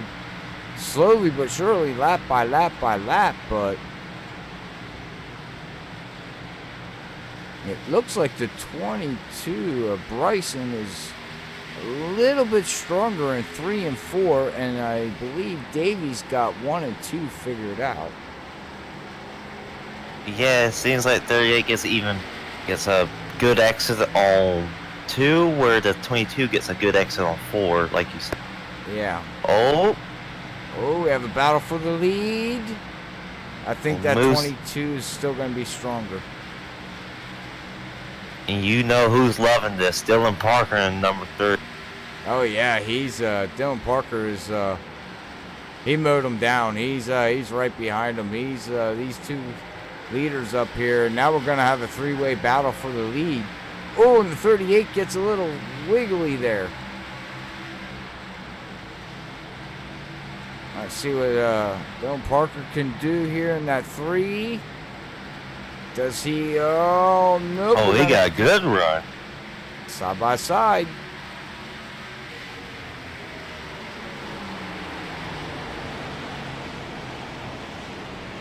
Now that Davey was way up the track. That's the first time we've seen him go that high up into the through the turns there, and he's holding his ground. And it looks like he's gonna lose it in 3 and 4, unless he does that Come back for crossover the cross. maybe.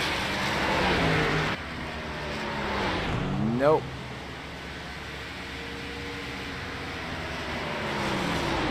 Well, we're 23 laps on our stent here, Corey, so we're looking at about another 20 laps until these guys make another pit stop, unless they try to run it just a little bit longer. But I wonder if they do what they did at the beginning, you know, 40, 40.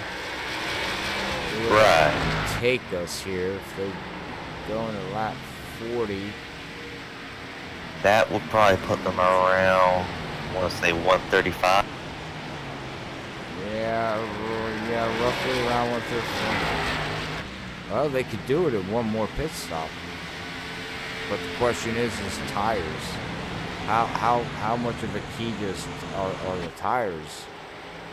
You know, you start running it longer and longer and longer. Some of these guys might not know what their car does on a 60-lap run. Yeah, it'll definitely be new territory for them. I don't think they've gotten a run that long in this.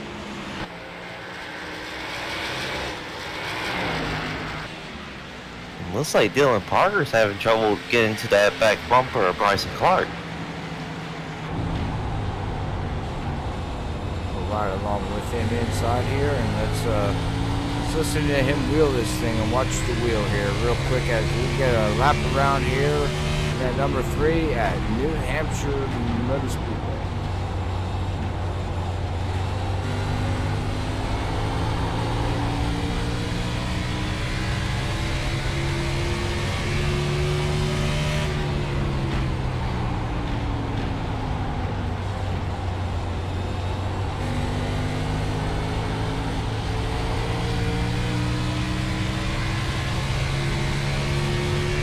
I don't know about you, Corey, but that 3, he is wheeling that thing in the turns. If you go inside the cockpit with him and just watch what he's doing coming out. Oh yeah, and for those who, I don't know if you may not have Iracing or may not, but he's loose coming out that corner. He's not comfortable at all.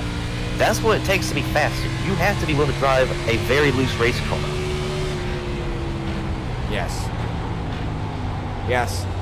The key thing is loose, and you know they say loose is fast, but loose can be wrecking. And right now he's in that 50-50 ground of he's fast, but that thing wants to come out from underneath him. Looks like Bryson Clark's going to give him a run for his money, make it this very difficult pass.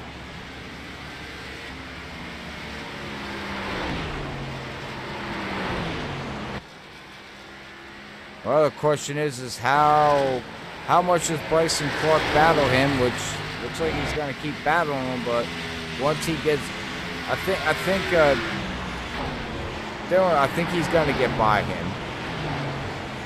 Then the question is how. Well, yeah, I guess maybe I'm wrong, right? Well, the thing is, the longer the 22 keeps the 3 on that bottom, the more the 3 uses up his time. Because right now, Bryson is in the preferred lane.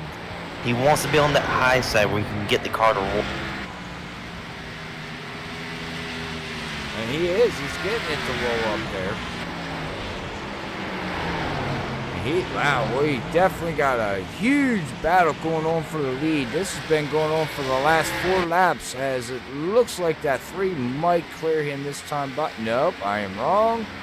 Don't listen to what I say. Apparently, I don't know what I'm saying, as that 22 is... Oh, wow. That 22's getting it all he's got to keep that 3 beside him, but unfortunately, that 3 worked him for about 6 laps that took to get by him, Corey. Yeah, Clark definitely did not make it easy for him, and he knew if the 3 got by him, he was gonna sell away. Well, that's what's going to be my next question to you is we have Paul, that 42 going down on the inside. He's going to keep the car off the track, keep it out of everybody's way. Courteous racing there. how long does that 38 and 22 stay out, as they are 33, 34 laps on their stint now of tires. Like I said, we know they went 42 laps. So we're looking about maybe 10 laps to 15 laps when that, I don't want to say fuel window opens up, but tire windows opens up, and how long does each one of them stay out? Do they play that leapfrog and try to get, you know, a 5-second lead on the 3 to hold him off as we're getting closer to the end of this race here? Well, for 3, he really has no say in the decision. Whenever he comes in is what dictates what the field behind him does. If I was, say, the 2nd, 3rd place, or even 4th place car, my idea would be to try to stay out as long as I can after the 3 pits. So whenever I pit, I have the fresher tires. Because at this point, any sort of help would be greatly appreciated. Yeah, very. That's the problem. You're playing fresh tires against old tires, and your fresh tires are playing against lap times. And sometimes that's hard to do. In real life and in iRacing, you know, you got fresh tires, but that lead lap car, or the leader, you know, is running 10 laps on his tires already, and well, it looks like we had the 3 having a little blinkage issue there, but you know, he's 10 laps on his tires, but his lap times are still equaling your lap times with fresh tires. You can't gain nothing. That is very true. And that happens a lot in NASCAR. That happens a lot in racing, where you gotta play the leapfrog game and pit before that 3 does, and try to get a 5-second lead or get the best you can ahead of him. And we just seen here about 10 laps before, we got side by side, he just didn't blow right by him. It took 6 to 7 to 8 laps to work him, you know, to get by. So if you can make that 3 work an extra 8 laps to get around you, if you're the leader, well, that's about your only battle you have, you know what I mean? Because right now, he's set sail. He's on rails. He's been fast all week. He's been fast in practice. There's really not much we can say to anything except but pay attention of what's going on through the rest of the field here. And let's go back, since these guys got separated here in a little bit. Looks like we got the 44 there of Eric sliding up into the wall a little bit. And we have the 18 and the 7 of Derek and Williams. They're still battling. One position separates each other. So after tonight's race here, Corey, we could have a leapfrog there in the cutoff line from the drivers. Oh, that's always a possibility, especially with all these wrecks. Well, I'm not trying to say that's a bad thing, but you know, as we saw earlier, 5 cars got wrapped up in the wreck, and by this point in the race, everyone's used their fast repair, or and you know, if they get wiped out in some big wreck, that's going to shift up and mess up that playoff standings a lot. Yeah.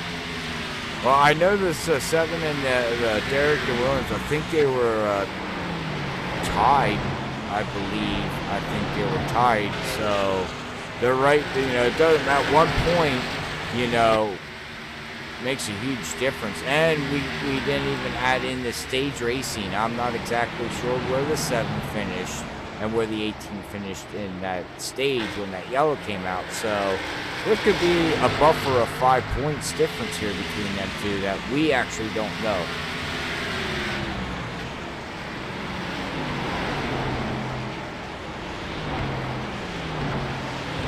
We had Chad out there on the Facebook and YouTube side. He's rooting on Jay Dell. Unfortunately, he's 4 laps down with no back end, but he's still plugging away, getting laps, and that's all you can do. More laps you run, the better you get. Well, for the good thing for Jay Bell, he's got a pretty comfortable gap between him and the cutoff line, so I don't think this is going to hurt him too bad, considering he is still out there. Yes. Well, like I said, every lap counts. So I mean, you can't give up. You know, you gotta plug. You never know what happens, because if this is the first time you're tuning in here tonight, at Freaky Fast, watching these guys out here at SlideJawb, every race had a green-white checker. So this race ain't over. It's not close to being over. I wouldn't say it's over. Even with this long green flag run and the way everything's going, we've seen some chaos there, Corey, you know, at the end of the race. Oh, yeah. I've been on the worst end of that chaos plenty of times. I'm actually looking at 38 here. It seems like he and the number 20, they somehow, you know, we saw that Dylan Parker pulled away from him earlier, but it seems like they got him they're holding on at a certain. Yeah, hold on to a certain point there. I think the tires finally balanced out, but I also think Dylan is not pushing it as hard anymore. He really doesn't have no reason to push it hard anymore. And this is the longest stint we have here too. These guys are now 46 laps on their tires, so how far do they go? I think everybody's going to try to run this thing all the way, you know, just to make one more pit stop and hopefully run it out. I'm looking at, let's see here, I'm looking at next week's schedule here, and it looks like we are going to be heading to Watkins Glen. And that's a race that you're going to be eligible to come back here at SlideJawb. So, you got any feedback on how you are at some road course racing at the Glen? Well, to be honest with you, I was surprised how well I did at Bill Al for a couple laps. I was able to get to the top 5, and I was wondering how in the world did I get there. So I feel pretty confident that I can take this car, take my 61 and Camaro, go there, and we get a pretty good finish. I know Bel Air, man, that was a crazy race. If anybody hasn't went back and watched that yet, I'd recommend going back there. These cars don't belong on that track. Hey, that's how you make yourself better. You make them belong to that track. Oh, that race was crazy. That was just crazy racing. I remember going back, looking at the stream, and when I spun out in the corner and going backwards, you and the commentators had no idea what was going on. Yeah, yeah, you spun around and you started going backwards, and I went, I think he's going the wrong way. He's driving backwards. I can't go forward, I'll go backwards. Yeah, there you go. That's, you know, I'm sure NASCAR won't throw you the red flag. Well, even if they did, I still keep on going. Until they DQ you. Yeah. At that point, it's out of my power. Right. I'm just watching here, man, as we got Matthew Chastain. Man, he was way back. Oh, and we just gave him the broadcast jinx, and I think he hit the limit. He is now behind pit wall. Ooh, that's gonna hurt. Oh, I'm about to look at it right here. Oh, there's a bit of netcode involved in that one. I thought so. I just clicked on his name. Yeah, from my perspective, look, it looked like Jay Bell's car interfaced with Matthew Chastain's Camaro.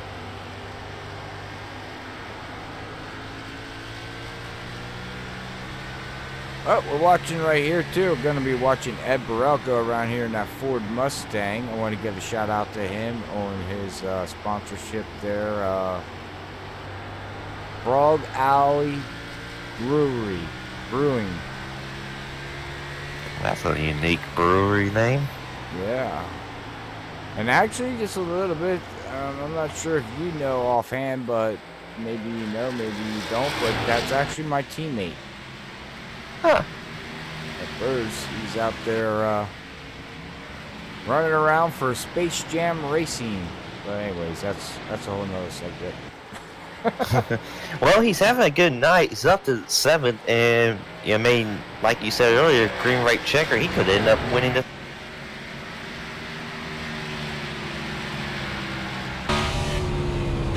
Well, all right, everybody. We have pit stops now happening with 50 laps to go. So everybody right now is about. See who has not pitted yet. It looks like all the way back to 4th place. Well, now we got to 17 coming in. See what Ed Burrell does here. Hunter Miller. So, do we have a yellow or no? I seen the 44 lead, and he saves it. Good save by Eric, and we stay under green here. See what happens here. Got the leaders coming down now. He's making a pit stop. Ed Burrell is still going to stay out there as the 18's going to get by, and I'm thinking it's going to look like Ed's going to be pitting this time by. Oh, here comes the 3. He's going to come in. We got pit cycles happening now here as Ed will be the last car making a pit stop in his pit cycle here. And what I said earlier to you, Bryson listened to me. He did the leapfrog. He's 7 laps on his stint, so he pitted 7 laps earlier than everybody else, and now he has a 5-second lead over Davey. And let's see where Dylan Parker comes out as they get shuffled around here, and he is 8 seconds behind. And Bryson needs to use that gap wisely. We all know that number 3 has one of the fastest cars out here. So 22 he needs a cruise. So he's already going to be slower. Dylan's got the fresh tires. Bryson's got the older tires. So kind of just cruise. Don't make any mistakes. Yeah, and that's hard to do with 50 to go here. Hopefully a yellow don't come out. As you see, it looked like who is at the 20 saved it. He was loose coming out of the corner there, and he saved it, so we don't have a yellow for that. But you're right, that 22 just has got to be hit his marks. Don't have to worry about, don't got no vehicles round. You got 49 laps to go here with a 6-second lead. So that 3 is coming, but will that 3 use up his tires to catch Davey and Bryson? I mean, whenever he gets to Davey may just decide to, pinch him down on the bottom, just do whatever he can to keep number 3 back there, because he knows good and well that if the number 3 gets by, most likely he's going to sell off unless Davey's figures something out. Very, very true, very true. And we'll go back here and watch now. As we watch the 3, you can see right ahead of him, he's about straight away from Davey there. He is mowing it down. He was 8 seconds behind, and he's now cut that lead down to 5 seconds. So his lap times, let's see here, this time by, his last lap was a 28.4 to everybody's. Ooh, Twain nearly lost it, but he hangs on to it. Oh man, that happened right in front of Bryson. And that's the thing, Bryson does not want to see a yellow right now. Or maybe he does. You know, that'll put everybody on fresh tires. If he does pit, it's very possible Dylan will have to go with them, considering how aggressive he's going to have to be to catch. But Yeah, how much is Dylan burning off his tires right now? I mean, he's coming. He is now down to 3 seconds down, 3.4. So the gap is closing, and the gap's closing with Davey too. He is 1.8 now behind. So that 22 is just taking it easy there, Corey. I believe Bryson needs to think about coming to pit row within the first or second lap, because the closer that the number 3 gets to him, crap, my mind went blank. Well, the 22 already pitted. He laid his bed. He pitted 7 laps before the 38 and the 3. So he would need a yellow. It's basically what, you know, to get back on the same playing field. But when does that yellow come out? You know, if it comes out before Davey or the 3 Parker there catches him, that all plays into his hands. If as you can see him go way up the track, he is struggling as that 38 there of M&M's Toyota is gonna try to. Oh, he's gonna try to look inside, but I think he's gonna get him here in 1 and 2 as he pulls right up behind him. I'm also surprised they didn't hit each other. Well, now Bryson needs to pray for a yellow, because he's not going to be able to hold these guys off. There's no way. Honestly, it doesn't matter if 3 does catch his 38. 3 is probably going to get around him, and then he just has to deal with the 3. So both these guys, he knows they're fast, that they're faster than. Laps are counting down too here, as this was their last pit stop here, man.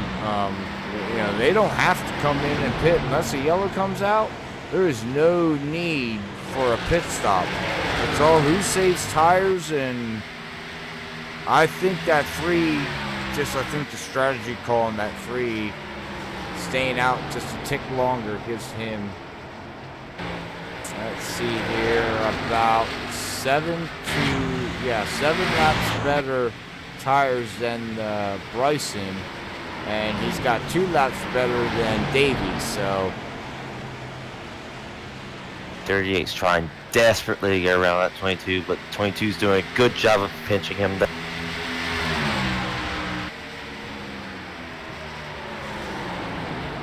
We might have a 3-way battle here for the lead, and once these 2 up here side by side, it's slowing them down, and hey, hang on.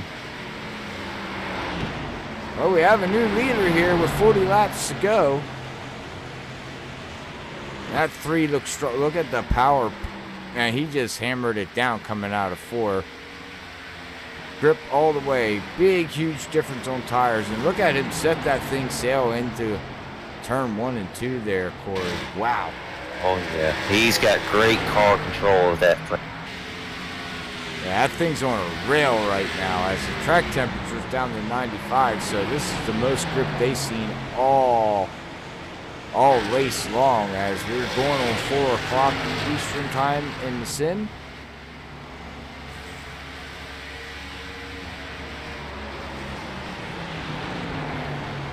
Oh, Tori's going to get a run here. He took that higher line. See what David can do here. Oh, he gets a... He got a better run coming out of 1 and 2 there. I honestly thought Tori was going to get him. Yeah, me too, but Davey, he's stepping up the game. The 3 almost was into the wall. He doesn't need to pull a Kyle Busch. I was actually at that race a few weeks ago. Crowd went crazy when he hit the wall. Well, I'm sure they did. I'm not a Kyle Busch fan. I just like his sponsors. I want the candy. We have that 3 of Parker. He's all over that 38 here.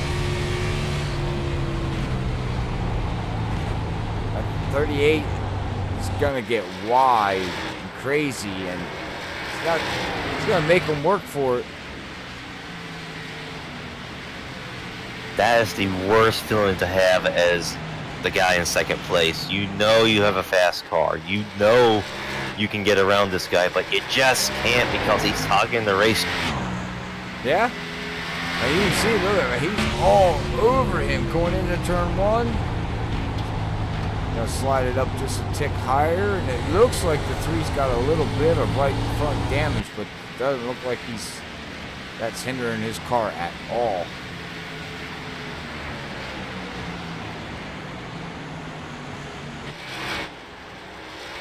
And these guys, wow, the top 2 are running similar lap times. Let's see what they do this time by. 29.6s, both of them.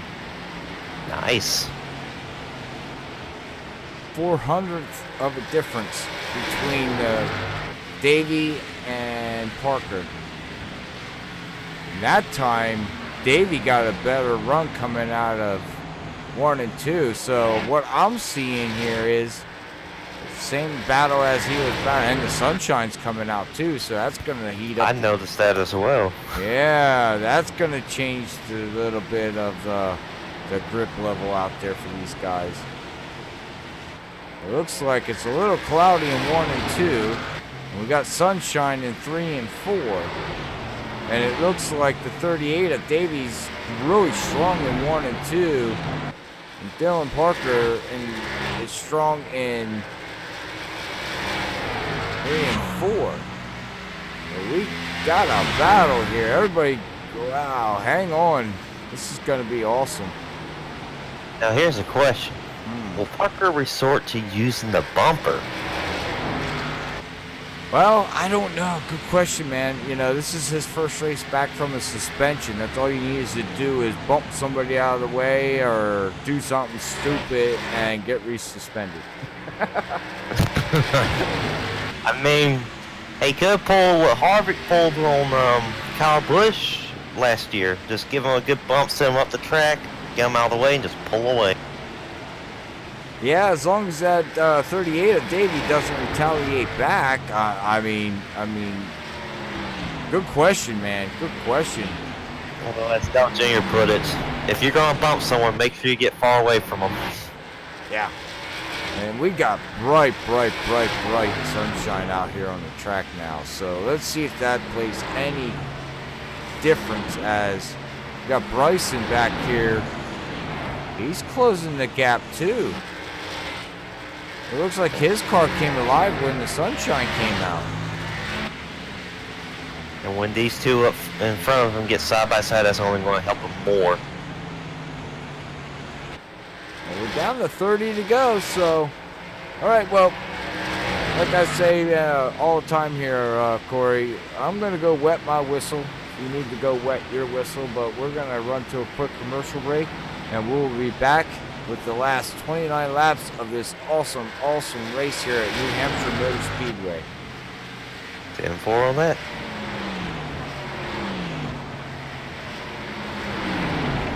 One of the main reasons I did decide to join the registry is because the lack of African American representation on the registry. It's our responsibility to register. This is something that we can control. You can do this. Think about if it was your child. Think about if it was your sister. Don't let fear be the only reason that you don't save life.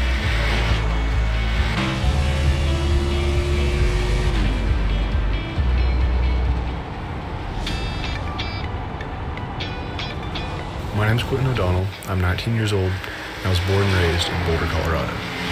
When I was 16 years old, I was diagnosed with Hodgkin lymphoma, and since then, I have been doing 3 years of treatment.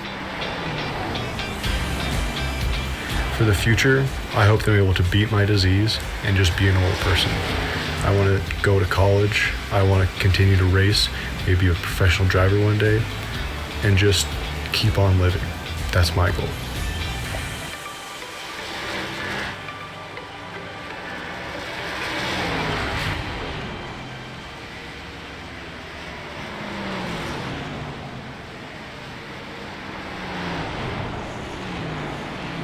All right, we're back after that quick word there from B the match. But hey, Corey, I got something to bring up to you here, bud.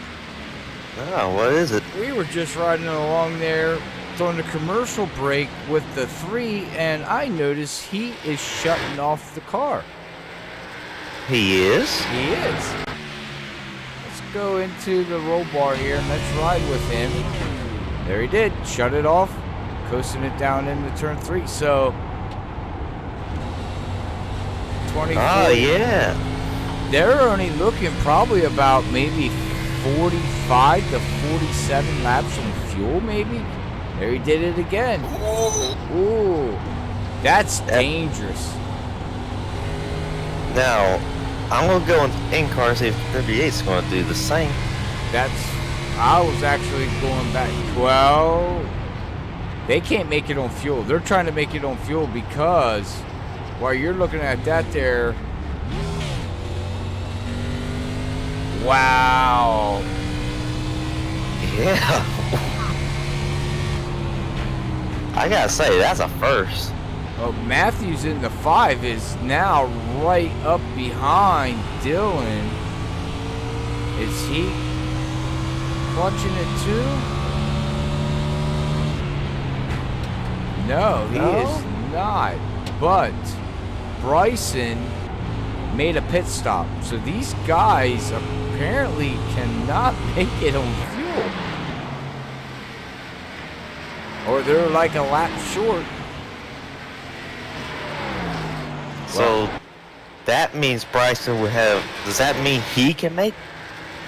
He can now because he just pitted. That will put him back to 9. Yeah, and he just filled up, so he's good to go. He can make it. The thing is he's the rest of the field, as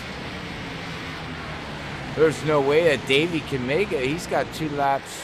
He's got 2 more laps of fuel used up in that 38 compared to the Dylan in the 3, which is on his stint of 31, and the 3 is clutching it.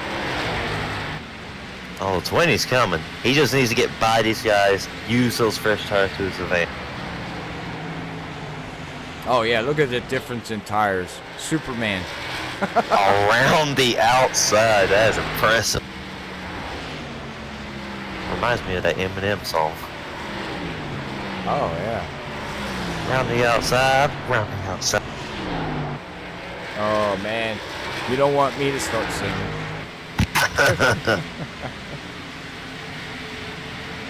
So now, oh, go ahead. Well, this is interesting because now it looks like the 3 is not. He's not. Let's see. He goes down turn 1. Is he? Because now he's right up beside with Davey. See, now he's not clutching it, so he saved. I think he saved enough of gas. I don't know. You can't always go on that Iracing fuel cut. Well, you might want to run down to his pit crew and tell him that because that's what they're going off of. Hey, I mean, like I said earlier, they know something I don't. Yeah, because look at this battle here. We got the 3 and the 38. Well, it looks like the 3's gonna clear the 38 now. After all that time, he finally gets by him. Yeah, with 18 laps to go. Interesting. Now it's basically, can he make it? Does anybody out there know? I'm honestly interested to see what's the closing rate for Bryson Clark in that 22, since he's the first one with pressure.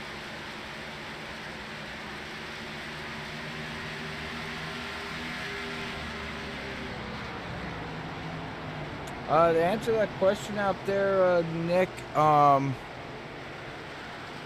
can ask Corey here. They run 75% fuel load here, correct? Something like that. Yeah. Yeah, 50 or 75. Yeah, he's asking out there if it's a 50% fuel leak. I don't think it's. I think it's 75. I do apologize if I don't know that stat, which I should know it. Don't be so hard on yourself, because I honestly don't know it as well. But I do believe it's like 75%. That's what I thought. I'm not sure why he was clutching it,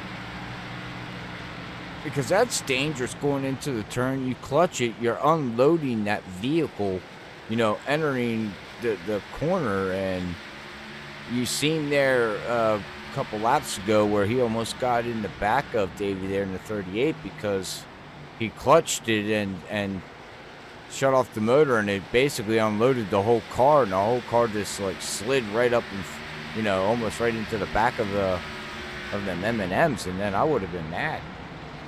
Yeah, he definitely will have a lot of explaining to do. You could say he's hungry. He wants a snack. Just wanted a nipple.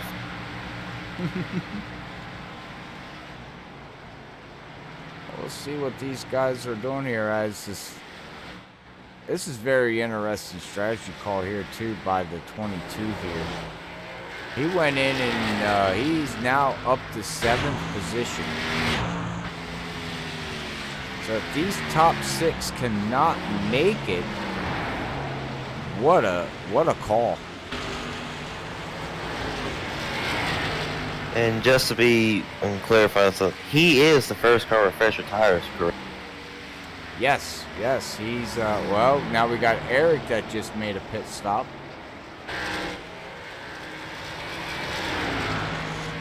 So Eric would be in the 44, the freshest tires, and he's back in 13th position. But he's 4 laps down, so yes. Oh, go ahead.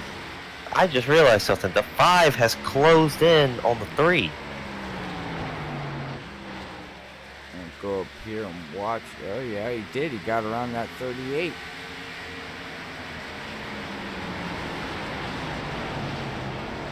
Did the 5 pit with the number 3? No, these guys are still out there. They're 43 to 41 laps on their stint right now. With 11 laps to go, about ready to hit 10 to go here, so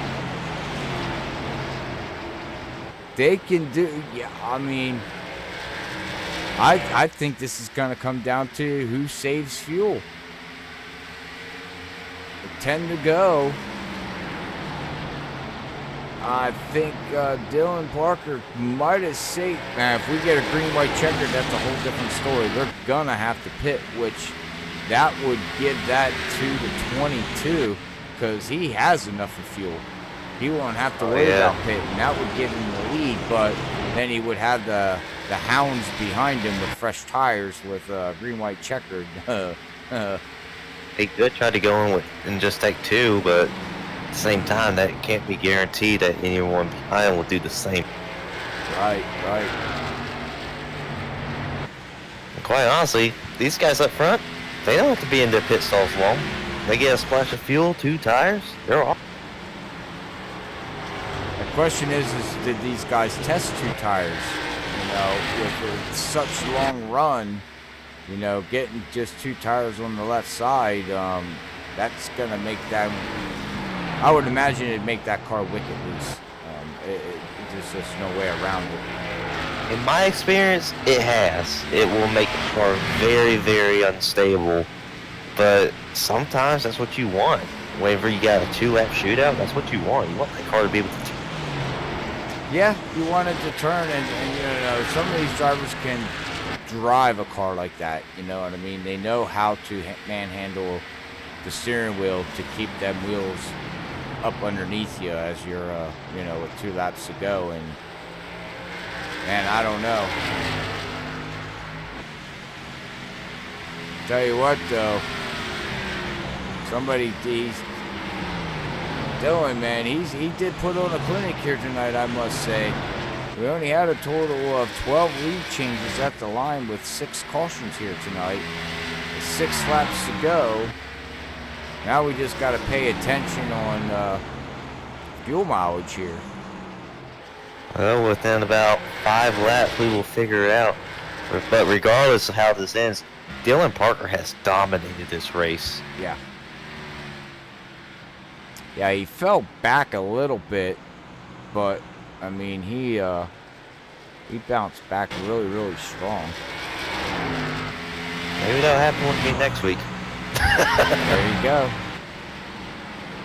As we head to the Glen, do some road course racing. Do a little bit of left, do a little bit of right. Hard braking. I'm really worried about that first lap of the first corner, to be honest with you. Yeah. That corner can eat up the whole field there. So we're going to see here what is riding inside 3 here with 4 laps to go. And you can hear him, he's just taking it very easy on that gas pedal. He's actually put a good gap between him and the number 5 of Matthew Piscata, or Pisciata. What? I can't say his last name. Brian Johnson, the co-host here at Freaky Fast, he can say his last name. I can't say it.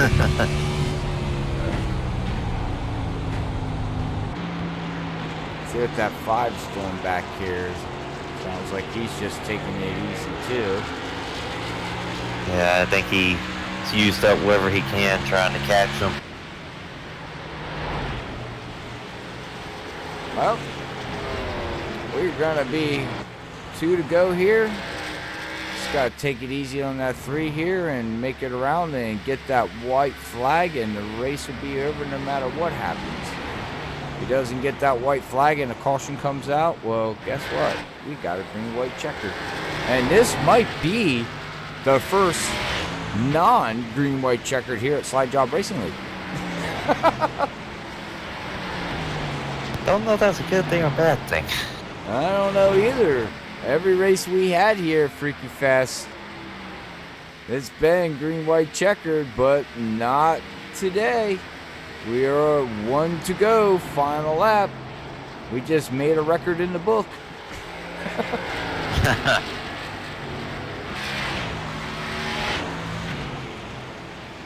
He definitely dominated. Like I said, he was fast all week. Coming back from a race suspension, and he's showing guys that he's here to contend for the championship, as that number 3 is gonna bring it home, first place. Congratulations to him. As whoa, Really nice through the corner, 10 out of 10. he's still trying to do it. Oh, there you got it. Save their burnouts for the front stretch now. Yeah, don't run out of gas. He's led 115 laps tonight at 200. Very, very impressive. Look at that. Look at that slide job. Oh, There with it. Oh, keep it off the wall. yeah, don't wreck the car now. 5's gonna celebrate with him.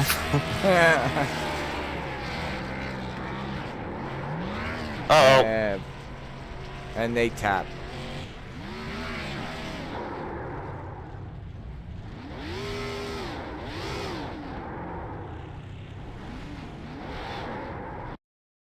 Congratulations again, man. What a race, what a race. Let's see if we can get a good screenshot here for him. Running down the results here, you obviously got Dylan Parker in number 3 in first. Then you got Matthew Piscata in the 5 coming in second. Davey Hendricks in 38 in third. Bryson Clark in the 22, making it all the way up to 4th place. Wow. He actually cut that gap down from 26 seconds to 14 seconds. That just shows you how good those fresh tires were. Mm-hmm. Yes. And rounding out our top 5 will be Darren Cole in the number 10. All right. Well, we're going to get ready to have our post-race interviews here, as we're going to get the 3, Dylan Parker, Matthews in the 5, and Davey Hendricks in that 38 M&M's Toyota.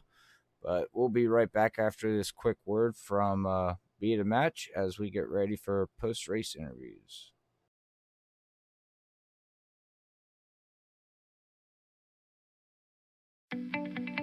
One of the main reasons I did decide to join the registry is because the lack of African American representation on the registry. It's our responsibility to register. This is something that we can control. You can do this. Think about if it was your child. Think about if it was your sister. Don't let fear be the only reason that you don't save a life.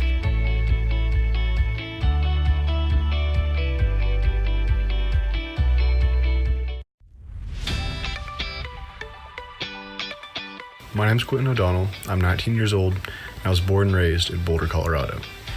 When I was 16 years old, I was diagnosed with Hodgkin lymphoma, and since then, I have been doing 3 years of treatment. For the future, I hope that I'm able to beat my disease and just be a normal person.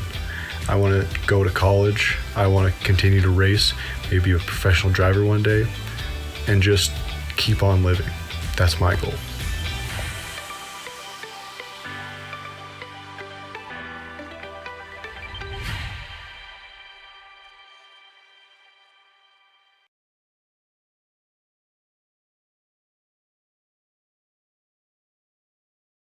All right. Let's see here. 1 second here.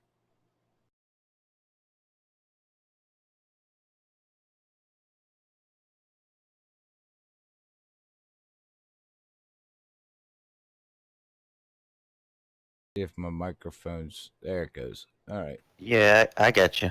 Yeah, microphone's stuck there for a little bit, so I do apologize for that. But all right, well, do you want to interview anybody here tonight, there, Corey, or no? Can't really think of anyone off the top of my head besides the top 3. Yeah, that's what I meant. Do you want to take 3rd place, 2nd place, 1st place? I mean, I'll take 1st place. I got a couple of questions for him, but okay. And yeah, after that, I got to head on that. Alrighty. Well, let me bring up Mr. Hendrick here in the 38, and we'll see how his race went. Davey, Robert up here in the booth. You got a copy, bud? I do. All right, man. Hey, man, congratulations on getting your 3rd place finish. What a heck of a run. How was that race out there for you tonight? Way too long. I'm backwards. Well, man, you started up in the front and you fell back a little bit, and then you moved yourself back up, and then you just basically stayed up to the front. What were you trying to do to hold off Bryson in that 22 that bounced back from his late pit stop to come all the way back up to 4th place? But you were battling there with Dylan in that 3 pretty hard. And we had good battles all night. I wish I'd battled more in the, but I finished the race with about a lap of fuel, so I was saving the last 30 or 40 laps or something. So I raced him for a minute. Knew if I kept doing it, I'd run out of gas. So I'd rather come home 2nd or 3rd than race for 1st and run out of fuel. 10-4. That's what me and Corey were up here. We were trying to figure out the fuel mileage. Going, wait, man, the 3 is actually clutching it there, and I was like, wait, they're not going to be able to make it. They're going to be maybe a lap short, but you made it, man. But congratulations again, strong finish up here for you. And I'm sure you're just happy, like you said, long race, take the top 3 and get ready to head to the Glen, which we all know how you are at road course racing. I'm sure that one's going to treat you pretty well, huh? I'm hoping so. I love road courses. It's probably my favorite thing to race on this whole game. Parker will be here this next time. I know he's going to be quick. Piscato was quick in the last race, and I think we even have another guy. His name's Frank, who is like a true blue road ringer. He'll probably come back for a race and smoke all of us to no end. Good old Frank. Yeah, the last time they talked to him in that 95, I forget what race it was that he won, but then he had to go on work vacation, I guess is what you want to call it. But, oh, man, congratulations again for your third place finish. Before I let you go, I know you got probably a couple shout-outs you want to give there for everybody. Oh, as always, I got to thank Colonial Riders. They put all this on. They fund the series, broadcast, payouts, that type of stuff. So I can't thank them. Everyone at Longshot Motorsports. So me, Jade Bell, Eric Mower, Keith Calhoun, Paul Turner, and Darren Cole. We work hard all week, share information, try and get faster every week. Then we have 3 sponsors for Longshot: Weekends with Warrior, Veterans of Foreign Affairs, or Veterans of Foreign Wars, and Wheels for Warriors as well. So I can't thank them enough for coming on, sponsoring us. All great veterans organizations. Got to thank you guys up in the booth. I love going to my classroom on Tuesday mornings and watching most of the race. It gives me something to do. Classroom? Teach. And yeah, that's right. You mentioned you were like a teacher of some sort. Yeah, I teach middle school, 8th graders. Oh, and then you watch us broadcast. Oh, yeah. Oh, man. Hey, I give you props, man. We need teachers out there too, man. So thank you for doing that, for the education out there. But, man, all right. Well, hey, I'll catch you up at New York City there at Watkins Glen next week, and you have a blessed week, man. Yep, y'all too. Thank you. Yep. Yeah, take care.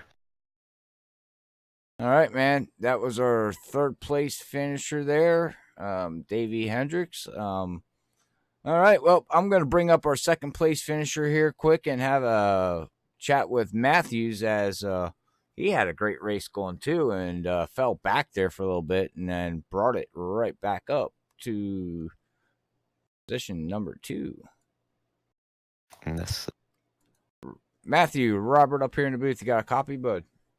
Got a copy. Hey, man, congratulations on your second place finish here tonight at New Hampshire. How was the race for you when you got a little roller coaster ride? You're up there in the front, then the car really looked wicked loose on you after about 30 laps on your tires. What'd you do to adjust it to get yourself back up to that second place finish here tonight? Well, I got involved in a couple early incidents, so it put me in the back. But then I tried to just save my tires and get away from people rather than racing people and save my tires, and I was able to make a climb that last run.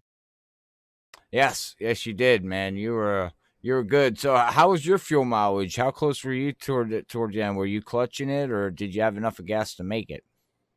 I wasn't clutching it. I actually pit, so I could push hard the whole rest of the way. But I did run out during that burnout with my teammate, but yeah, I was pretty close. Oh, there you go. Yeah, congratulations, man. Yeah, we were up here playing the fuel mileage game with you guys, trying to figure out who's going to make it and who's not and what's going on and everything. But congratulations on, getting second, like I said there, for your team. But, well, before I let you go here and get out of New Hampshire here, does anybody want to give a shout out before I let you pack up to head to New York?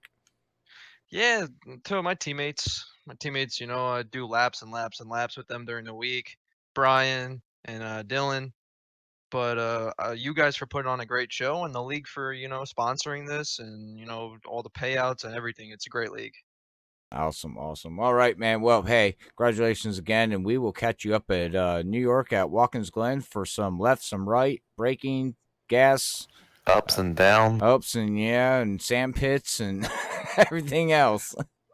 As long as Corey don't take me out again. And can't promise. Right. Heated moment.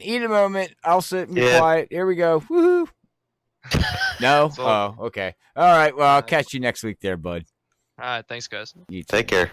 Peace.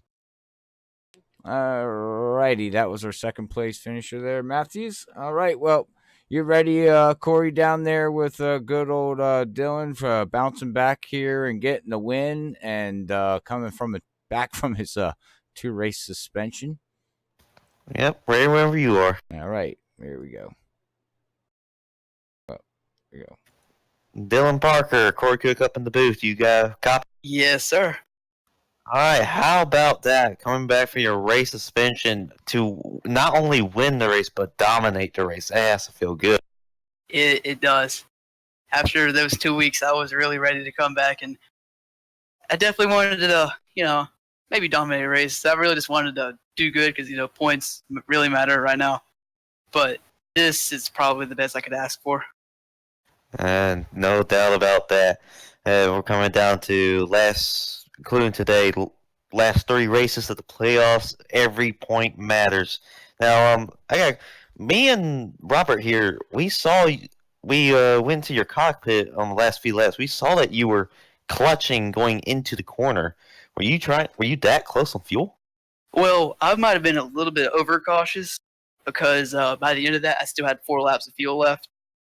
And Davey, me and him were saving both. I just decided to stay with him. Maybe I can save some tire and just be great on fuel. So I just did that just to really know I'm good and also have the advantage with my tires. Interesting. And one more question. So we know it's like about second half of the race, I believe it was, Robert, that the sunlight started coming out. Mm-hmm. How did that affect the track? Well, to be honest, it felt looser, so it felt faster. And I think that my times went up later into the race. So I think it didn't really affect too much, just made it a little bit faster. Interesting. Well, next week's the Glen. How you feeling about that one? Well, last season in SlideJawb, I did pretty good at the road course. It's kind of choked the Glen, though. But I haven't really ever had that much experience in the Cup car at the road course. So it's going to be interesting because I also missed out on Belle Isle 2 weeks ago, which was kind of misfortunate, but kind of excited for the race next week. Yeah, I'm looking forward to. Hopefully, I can make a comeback like you did tonight. Yeah, this is probably the best I could ask for. Maybe I could have led the rest of the, 85 laps? Something like that. But Yeah. before we let you go, do you got anybody you want to shout out? Just shout out my teammates, obviously, because they keep me company in a race. They don't really get me too bored. Shada, we help each other out through the week. Just those guys, and you guys for doing the broadcast and stuff. Obviously, you're gonna be back next week, but yeah. Yeah. All right. Well, we'll let you get back with your teammates. Let you celebrate, and just soak in the spoils of victory. But you take care now. Yeah, you too. All right. That was a race winner there, man. Well, he was excited to get back and dominate this race. A little greedy there and wanted to lead the rest of the laps. Wow, man. You want no one to lead any laps. That's the way to staple your comeback here, after a 2-week suspension. And this win's going to help him. This is win number 3 of the season. So I'm sure he's going to bounce back here with, like you said, we got, after tonight, we actually have 2 more races before the playoffs start, so it's getting close. I think he should be able to make it. If he would get another win next week, I think he's going to be pretty close. But he's going to have a good showing for at Watkins Glen and then at Indy, which is a tough track. And then we go to the All-Star race October 14th for a playoff. Then the playoffs start after that. So he basically has 2 more races to go to make it up into the top 12 there, Corey. Well, looking at the points right now after Kansas, he's definitely going to pass Gavin Martin, who DQ'd out of the race today. Jay Bell's also he's probably going to lose a lot of points, just unfortunately due to his damage. But, that's racing. What can you do about it? Right. Chastain DQ'd as well. He's going to lose some positions. I don't think he'll drop below Dylan Parker, but I think they will be close to fighting each other for that cut line. All right. Well, thanks for that rundown there, Corey. But we're going to get ready to sign off. Like I said, we have 2 more races to go until the playoffs start. So make sure you tune in and watch your favorite driver and see if they can make the top 12 here at SlideJawb Racing League. But until then, we will be live again Thursday night at Area 51 as they go for round 3. So make sure you tune in and watch them guys there at 9 o'clock Eastern, again, Thursday night here at Freaky Fast. But until then, me and Corey here at New Hampshire would like to say thank you.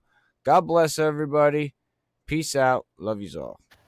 Before we go, I just want to just say this. Thank you for letting me come on and just join you during the broadcast of this race. I really appreciate it. Not a problem. Door's always open, bud. Door's always open. We do the best we can and try not to crowd the booth too much, but it was great having you, man, and we wish you the best of luck next week at Watkins Glen as we will watch you in that 61 Camaro out there turning left, turning right, and hopefully not going through any sand pits. I hope not. Wasn't built for that. All right. Well, until then, like I said, everybody, we will catch you Thursday night. Have a great, safe week, and we'll talk to you later. Good night, everyone.